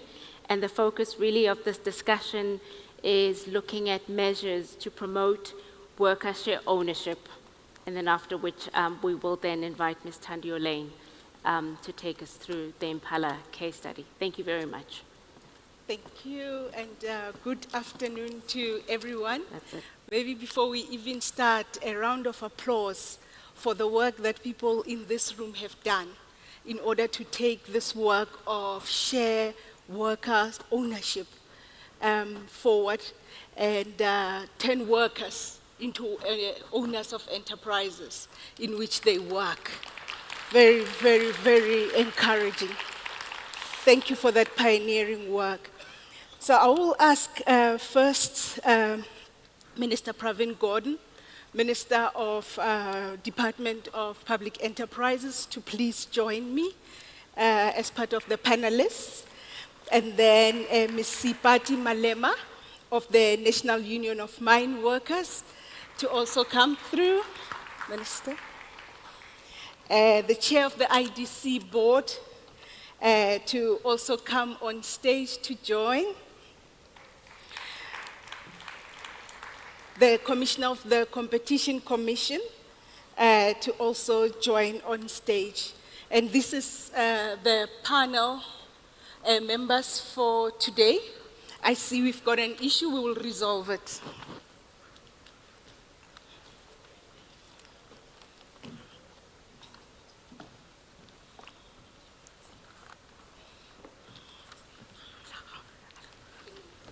Yes. No, I think they've decided I will be a walking moderator, and I'll duly comply. So, ladies and gentlemen, or maybe let me say Bashumi, Abasebenzi, trustees, and everyone in the room, we're now going to be talking about how do we take forward the results that we saw now with the awards that we saw. How do we promote workers being owners in enterprises that they also work in? And this is the work that has been championed in the main by various labor unions, and COSATU as a federation has also been at the forefront of this. So I'm going to start with you, Ms. Sipati, and ask you first your comments on what you just saw here, fruits of long years of labor, and then how do you think we could unlock better opportunities for workers through this instrument that we are here gathered to celebrate? Thank you very much. Firstly, let me appreciate and applaud the initiative by the DTIC, the minister, and the colleagues to say that as a labor movement, as National Union of Mine Workers, and COSAT, we appreciate this initiative because it is where we come to realize the effort of the trade union, making sure that our members actually are rewarded accordingly, and they also get what is due to them in a form of employee share ownerships. We really appreciate this initiative. We wish to have more of this so that we can be able to get a platform to then speak to what is bothering us and appreciate government ways doing good, and also encourage the partnership between public and private sector so that we can be able to enhance the economic transformation of the country. No, thank you for that. It leads me directly to perhaps Minister Gordon in maybe getting your own views of how far we have come as far as worker ownership is concerned, the important policies that have unlocked this, and maybe some areas of improvement going forward. Over to you, Minister. Well, good afternoon, firstly, to my fellow panelists, to the management and workers' representatives, and to my colleagues from Cabinet. I think what we've seen today is exciting. It creates an important platform for further work to be done in respect of reducing inequality in our society. In a recent speech, the head of the IMF at King's College in Cambridge made some interesting remarks which I want to draw attention to and place ESOPs then in that context. And basically she was saying that as a result of research that the IMF has done, they find that lower income inequality, meaning where societies have less inequality, they actually have more durable and higher levels of growth and inclusivity. So in South Africa, we have very high levels of inequality. And that, as a result of that, we have the kind of growth that we have as well. Secondly, that unless over the next 100 years, societies are able to create a fairer global economy and stop the growth in inequality across the world, we will have lots of strife, both political and social as well. And the key element, I mean, just to give you two numbers, if we don't solve the inequality problem as both in South Africa and elsewhere, GDP will grow 3 times in the next 100 years, and living standards will increase 2 times. However, if inequality is dealt with, GDP will grow 13 times, and living standards will grow 9 times. That's the research of the IMF. How we apply that in the South African context, I think, becomes absolutely critical over the next few years.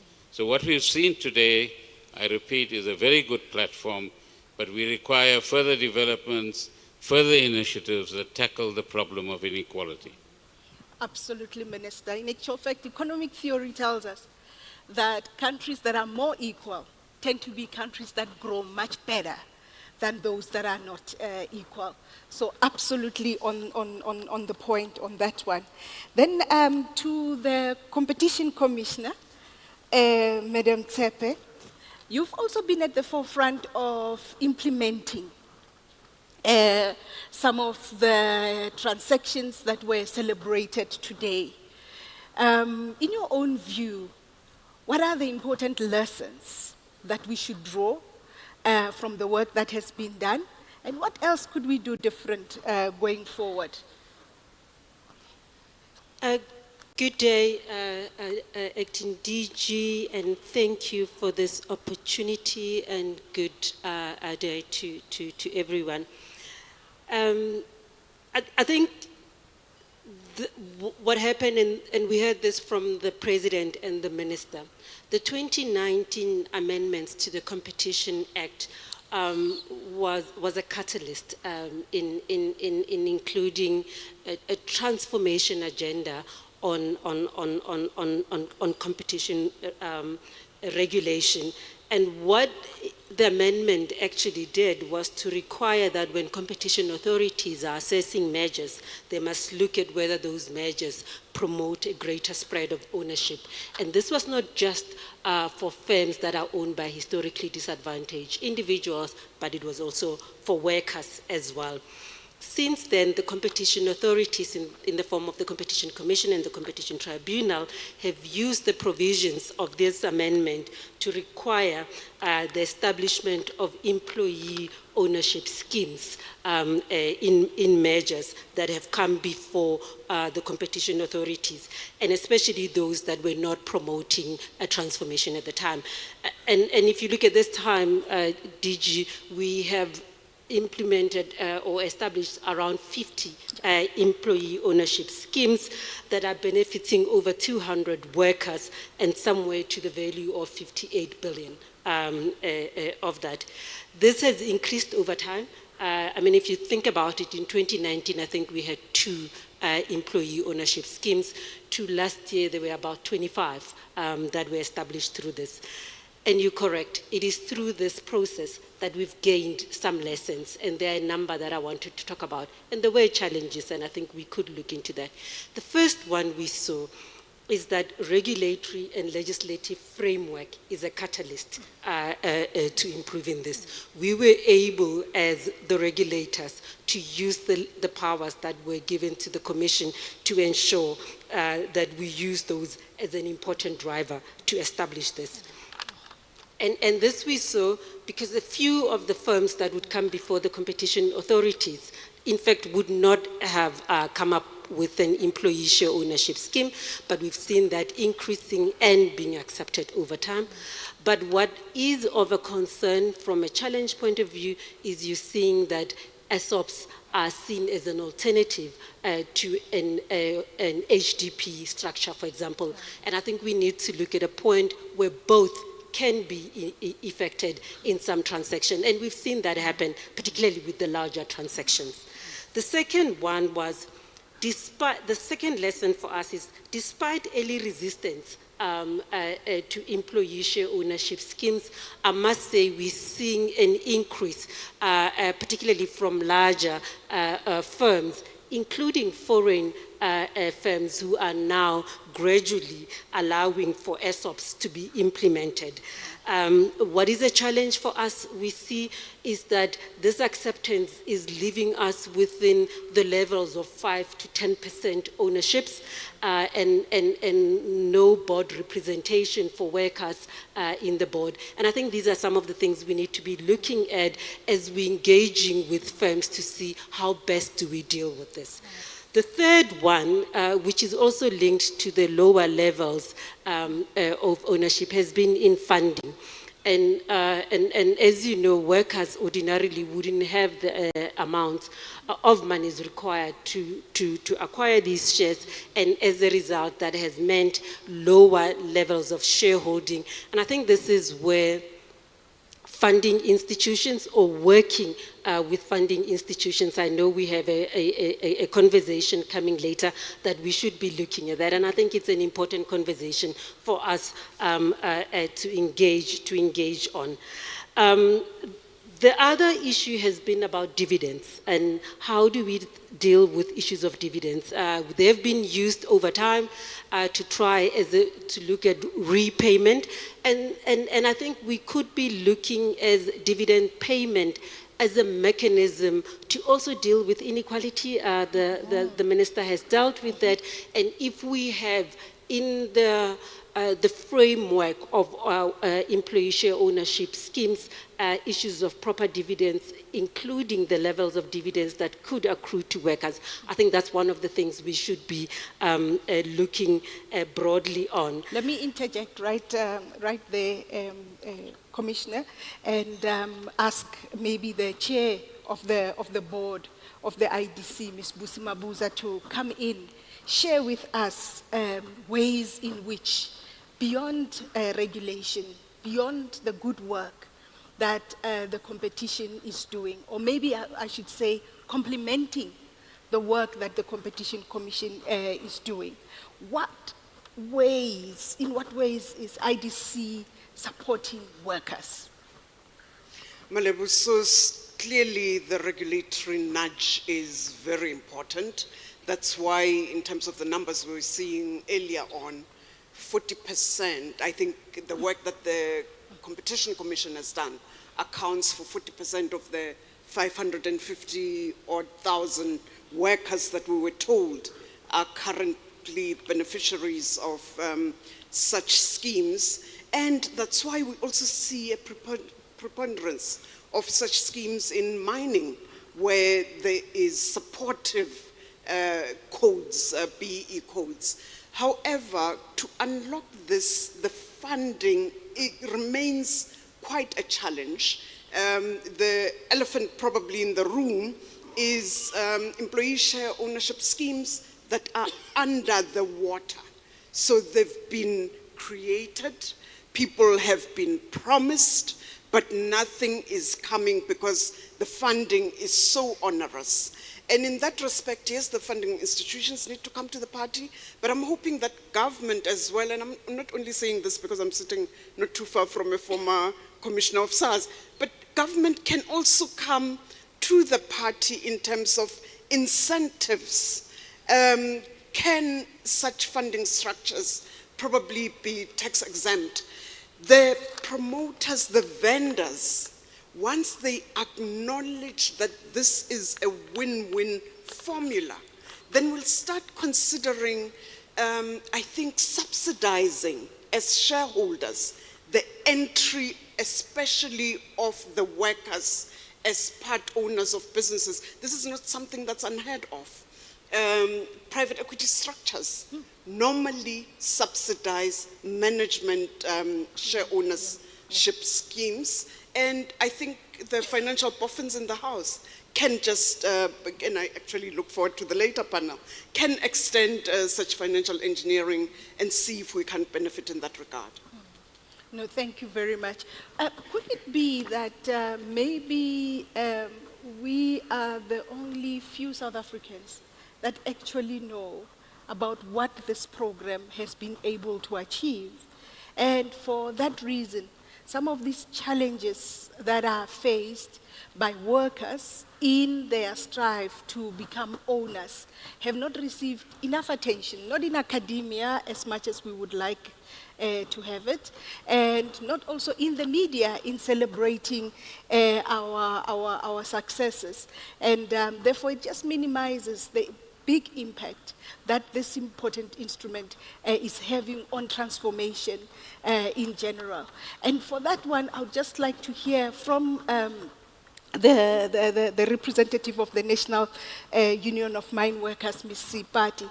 What are we doing to keep raising awareness of what it is that we are achieving here? For transformation to be effective, it must be legislated. We believe the legislation of ESOPs must be enhanced, and the empowerment of workers must be intentional, and legislation play an important tool in this regard. I'll tell you why I say this. The High Court has recently ruled that in 2018, the mining charter is a policy and not a law, and has set aside certain aspects of the charter as unconstitutional, including the ownership element which talks to ESOP. That on its own, it's making it difficult for us as trade union or as a labor movement to negotiate on our behalf, because we are negotiating with just a piece of policy.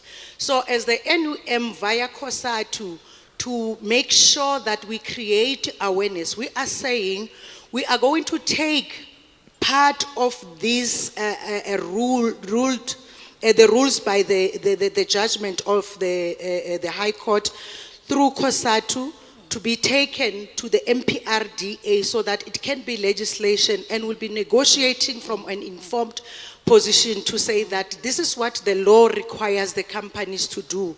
Because if that is seen as unconstitutional, when you enter into any mining house, they'll be saying to Sipati, we have complied. Anyway, once empowered, always empowered. Sipati, we've got BEE partners, so we don't owe you anything, because this is seen as just a policy.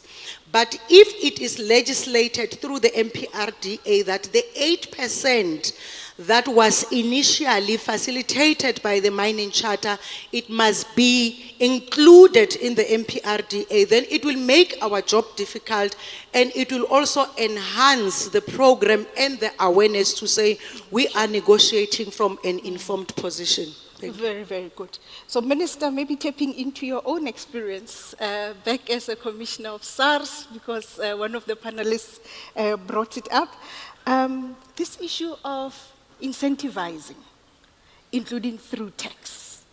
What would be, I will say now, your personal view about the feasibility of that? And then I'm going to ask you the question I wanted to ask on state-owned entities, and what possibly their role is going to be here going forward. Minister. I'm no longer the SARS commissioner. Very My clear. tax advisor is sitting there, you see, Mr. Katz, so I'm sure he'll give you some good advice. But it's something that at a policy level we should look at the pros and cons of, provided that it doesn't become a situation where it's the management or the shareholders of the business that benefit only. Workers must benefit from such incentive schemes as well. Yeah. So how we get that balance right, I think, is quite critical. As far as SOEs are concerned, I think our first task still is to complete the work that we're trying to do now, which is to make them financially stable, to make them profitable, and to get rid of the legacy of state capture that many of these institutions are suffering from. But the boards of the SOEs should start preparing for similar schemes as well, so that workers in SOEs feel that they are important stakeholders on the one hand, but also beneficiaries on the other hand as well. So I think the scope is there to start preparing to move in that direction. And in an instance like this, I think the state also has an important role, not just as a regulator, but also as an initiator. So we've got to think about within the state situation and in the various institutions, what can we come up with that is innovative? What can we come up with that will set the lead for the private sector as well? And the last point I want to make in this regard is that there's still a lag, I think, in the private sector where we used to talk about enlightened self-interest. And we don't see too much of that at this point in time. And what enlightened self-interest does is to say that if I contribute to reducing inequality, I'm actually contributing to higher levels of economic growth. And our businesses will actually benefit from that kind of scenario. And that virtuous cycle is what we need to enter into as South Africans as well.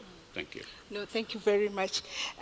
Commissioner, I interjected when you were talking about some of the regulatory improvements that you see as necessary to make sure that this worker ownership schemes are strengthened.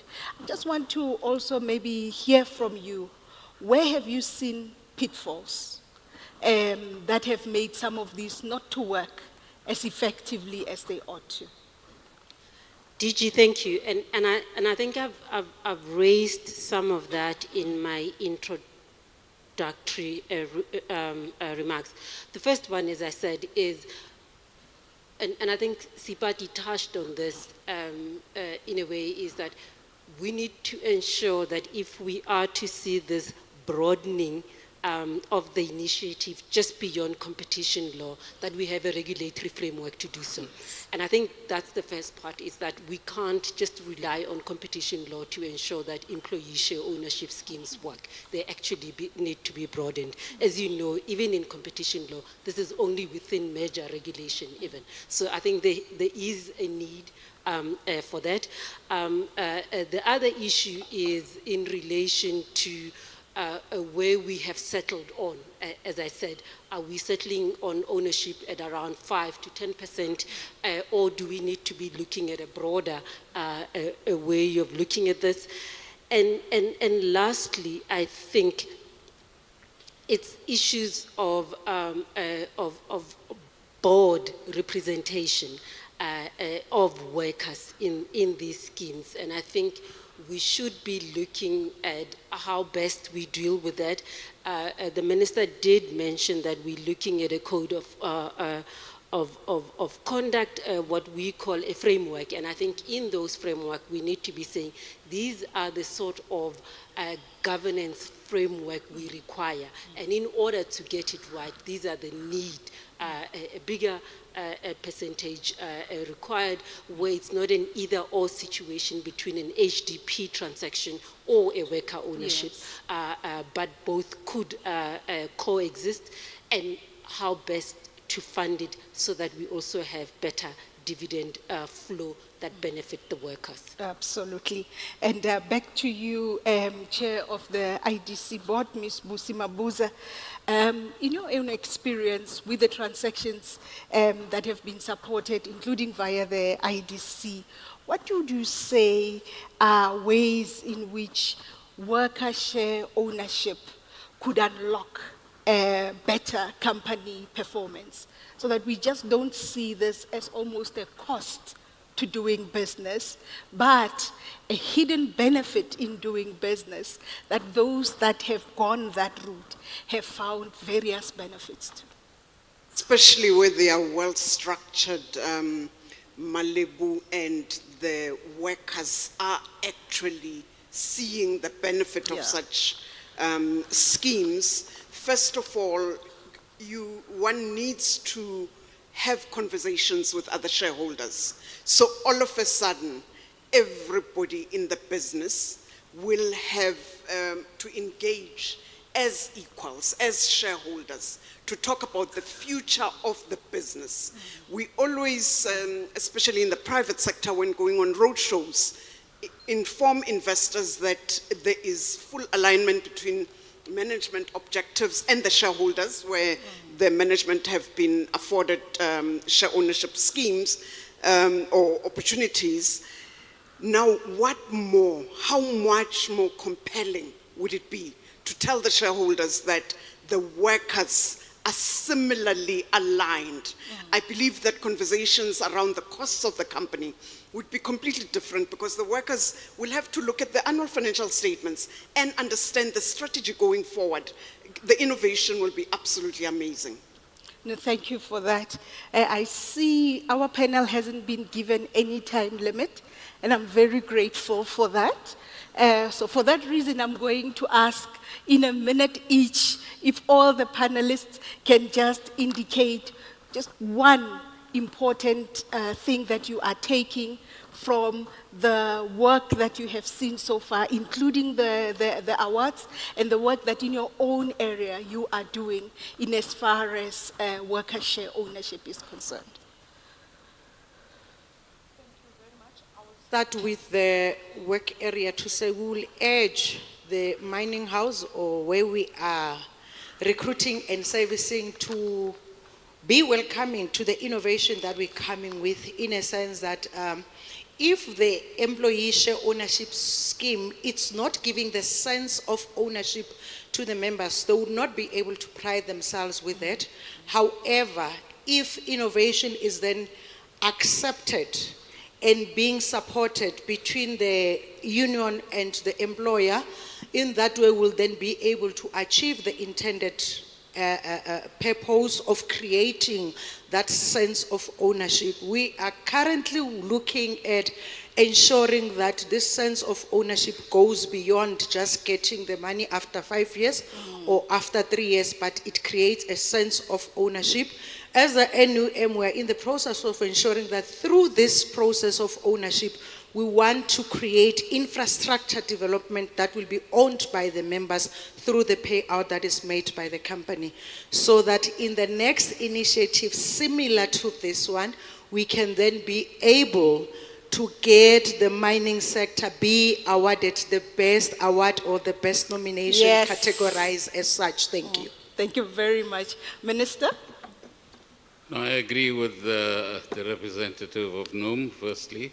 Secondly, I think we need to get some kind of competition going so that the incentives are linked to how many more firms come on board, how do they actually innovate, and applaud those that have already come on board on the one hand, but let them act as an inspiration to many more companies to emulate what we've seen today as well. And then thirdly, is to just remind ourselves that what we are talking about is linked to what the President talked about as social justice.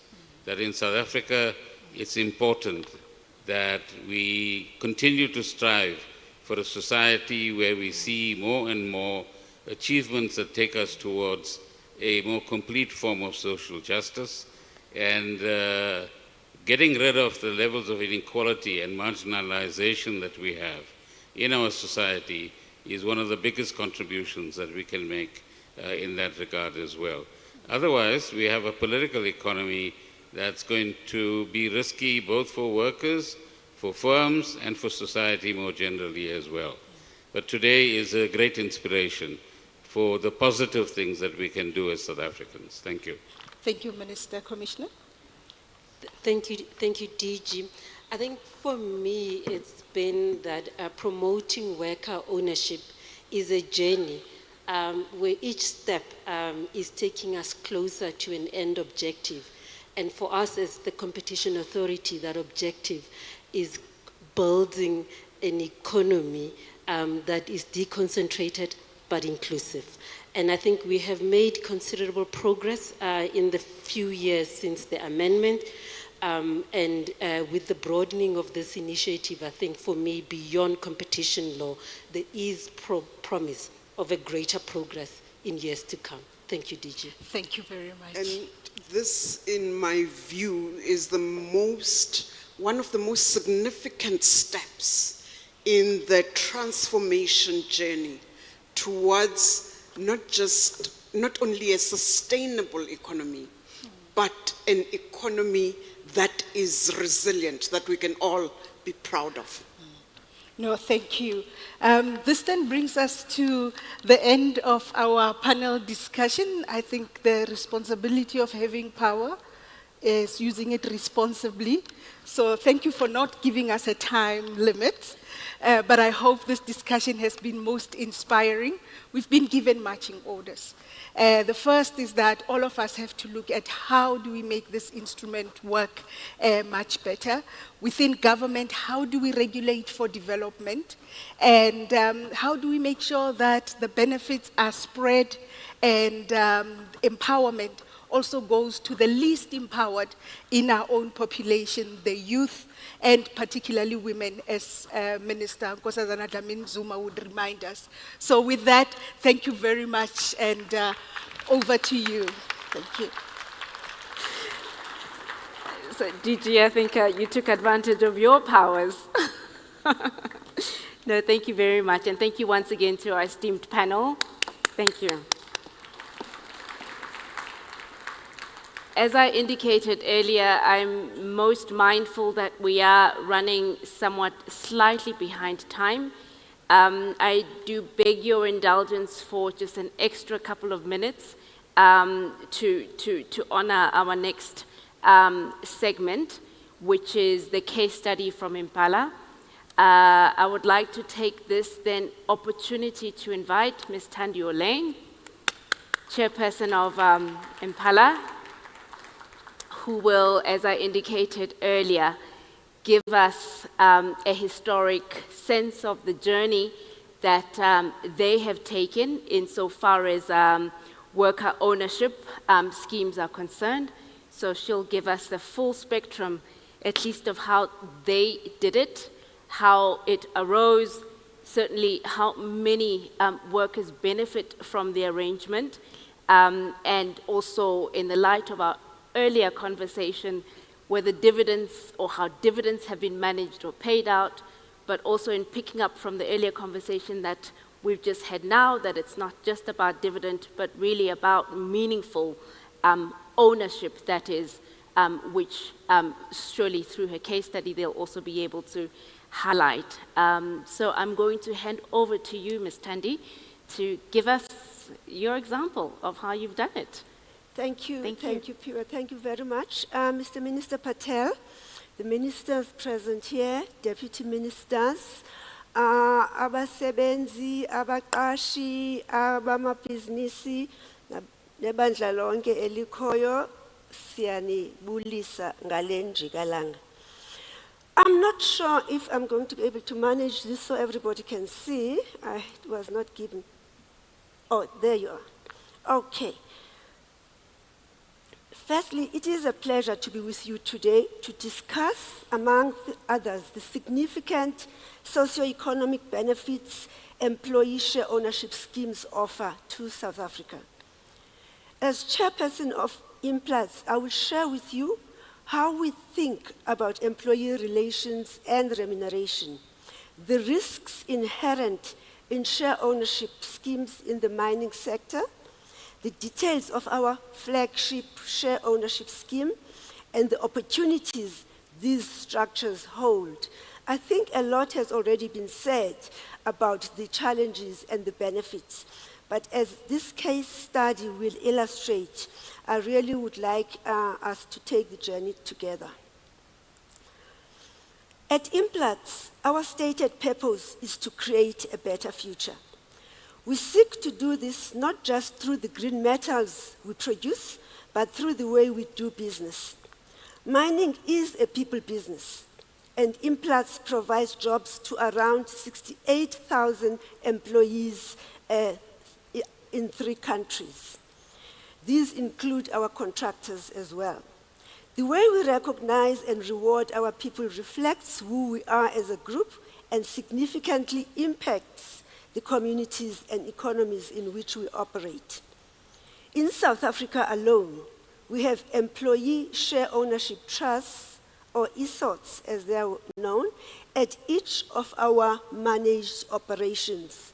Just to remind you, we operate Impala in Rustenburg, Marula in Limpopo, and Impala Bafokeng, also in the northwest area. These ESOTs are designed to create an ownership spirit which sees full-time employees of all races, as it was said, participate in dividends declared based on the financial performance of the company. Together with the discretionary bonuses paid to bargaining unit employees in South Africa, the ESOTs demonstrate our commitment to sharing the benefits of Implats' growth and business achievements with our employees. We do have our trustees and some employees here, and I hope that this resonates with them. Our leadership places a key focus on ensuring that fair and responsible remuneration is applied across the group.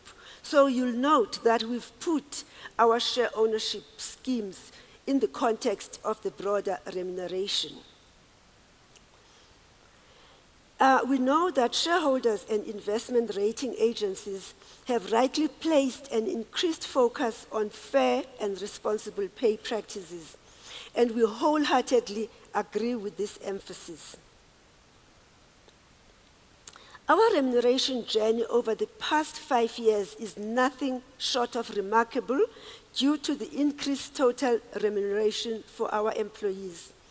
The percentage of employees with a cost to company up to 250,000 Rand per annum decreased from 63% in 2018 to 0% in 2022. In other words, no Implats employee earns less than 250,000 Rand a year before tax, so that people shouldn't say, in my pocket. In the same period, the percentage of employees receiving a cost to company package between 250,000 Rand, which is 250,000 Rand, to 500,000, which is 500,000 Rand a year, increased from 27% to 80%.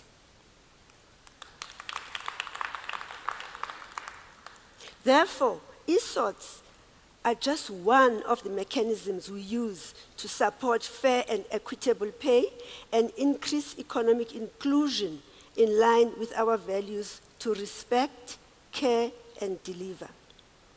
For example, to recognize the company's exceptional financial performance during the PGM super cycle, the board approved a special discretionary bonus of 1.1 billion Rand, which was paid as a platinum bonus to our bargaining unit employees in South Africa over 2022 and 2023. We continuously strive to narrow the gap between the top earning and bottom earning employees.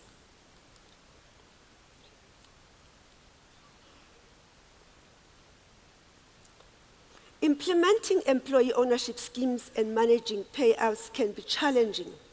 However, union and employee support and buy-in is essential to successful employee share ownership.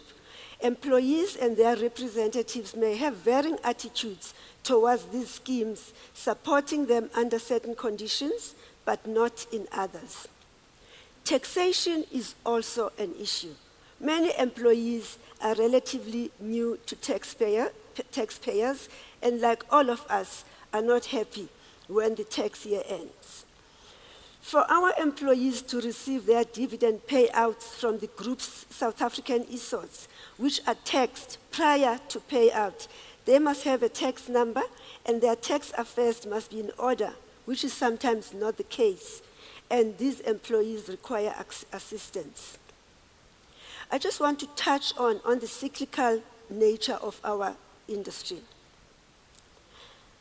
The cyclical nature of commodity prices has a major impact on profitability and the ESOT's ability to pay dividends.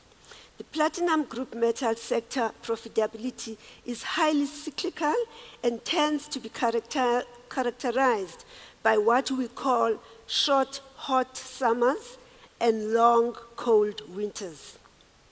Structuring, financing, and expected returns are therefore exposed to volatile earnings and free cash flow generation, and creates additional challenges to both funding and expectations of sustainable returns. I'm going to briefly talk about governance and communication. Trust me to have left you behind. Okay. Employees may expect guaranteed payouts even under impossible circumstances given the cyclical nature of our business. As such, communication, transparency, and understanding employee needs is key. Building trust between employees and management is critical to successfully manage the ESOTs. A registered trust deed governs each trust. Each trust is run by a board comprising of independent trustees, and the trusts are subject to regular financial audits. The Board of Trustees at each of our South African ESOTs meets quarterly, and we've got some of our trustees with us today, and the trustees are mandated to deal with communication to beneficiaries. And members of labor unions make up more than 70% of the Board of Trustees, with all of them being office bearers in their respective unions. Communication is prepared in consultation with trustees and is fundamental in building understanding, buy-in, and trust.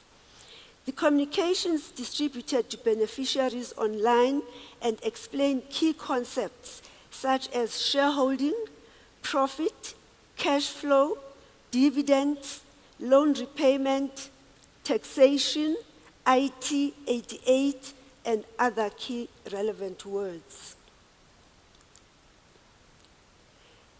Just to give you an overview of our journey, our first generation ESOT was set up,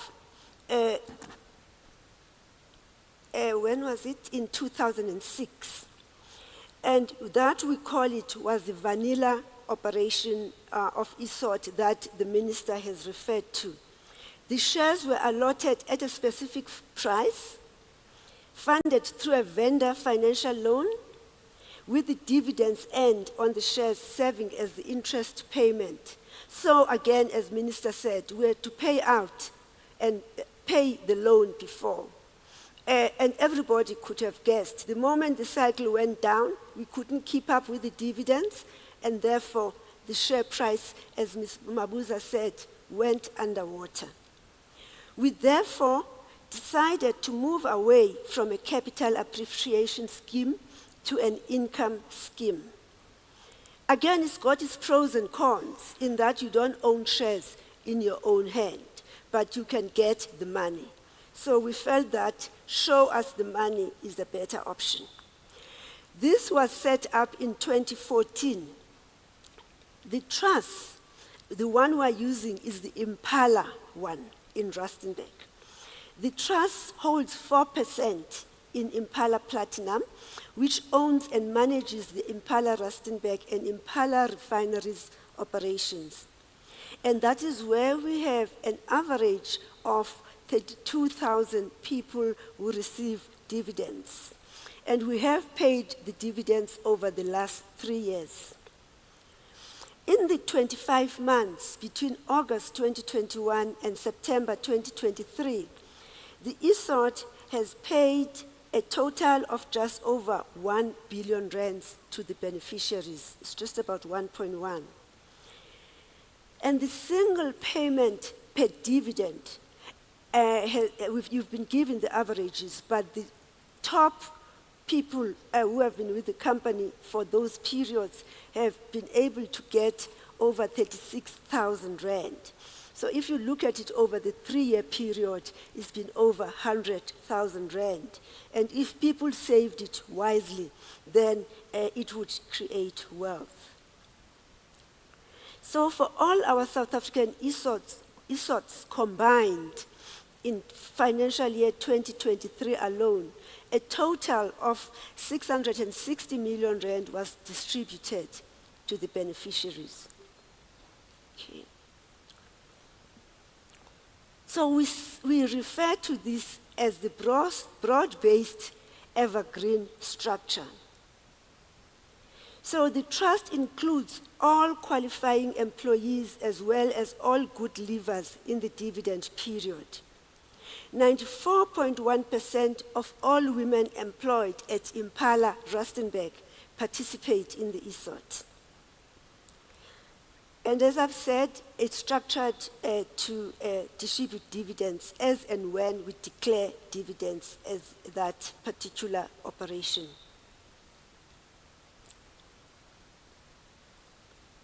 "65% of the dividend is paid out to beneficiaries, whilst 35% is used to pay down the interest-free loan that was granted to the ESOT for acquiring the shares.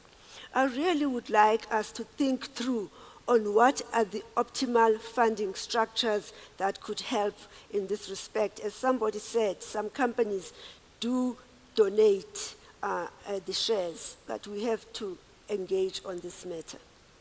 What are the opportunities and benefits briefly? We run on an interest-free loan with loan repayment terms. We believe this approach has proven to be viable and sustainable, and it's a way to share value with employees.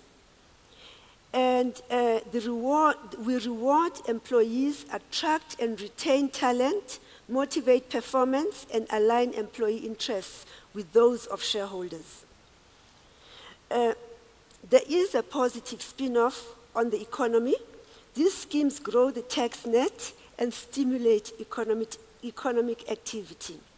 We hope that they are enhancing morale, job satisfaction, and loyalty, leading to a more engaged workforce.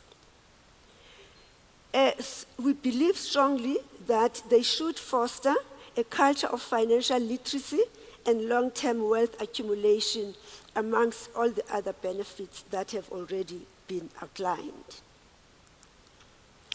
In conclusion, I would like to emphasize that overall, employee share ownership schemes in South Africa benefit individual employees by providing them with a stake in the company.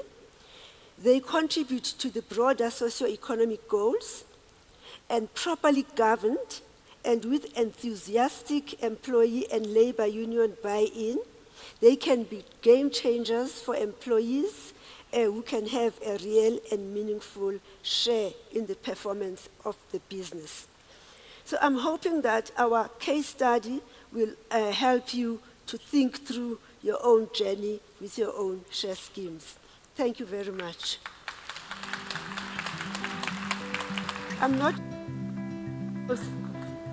I've just been advised, Ms. Olaine, that we don't have enough time to take questions, but I wanted to remind the room that right at the beginning of our session today, we indicated that there is a WhatsApp number, the 066 number, where you can post your questions, and we have the privilege and presence of Ms. Thandi and the colleagues who participated in the panel earlier, who will then generously provide answers to your questions.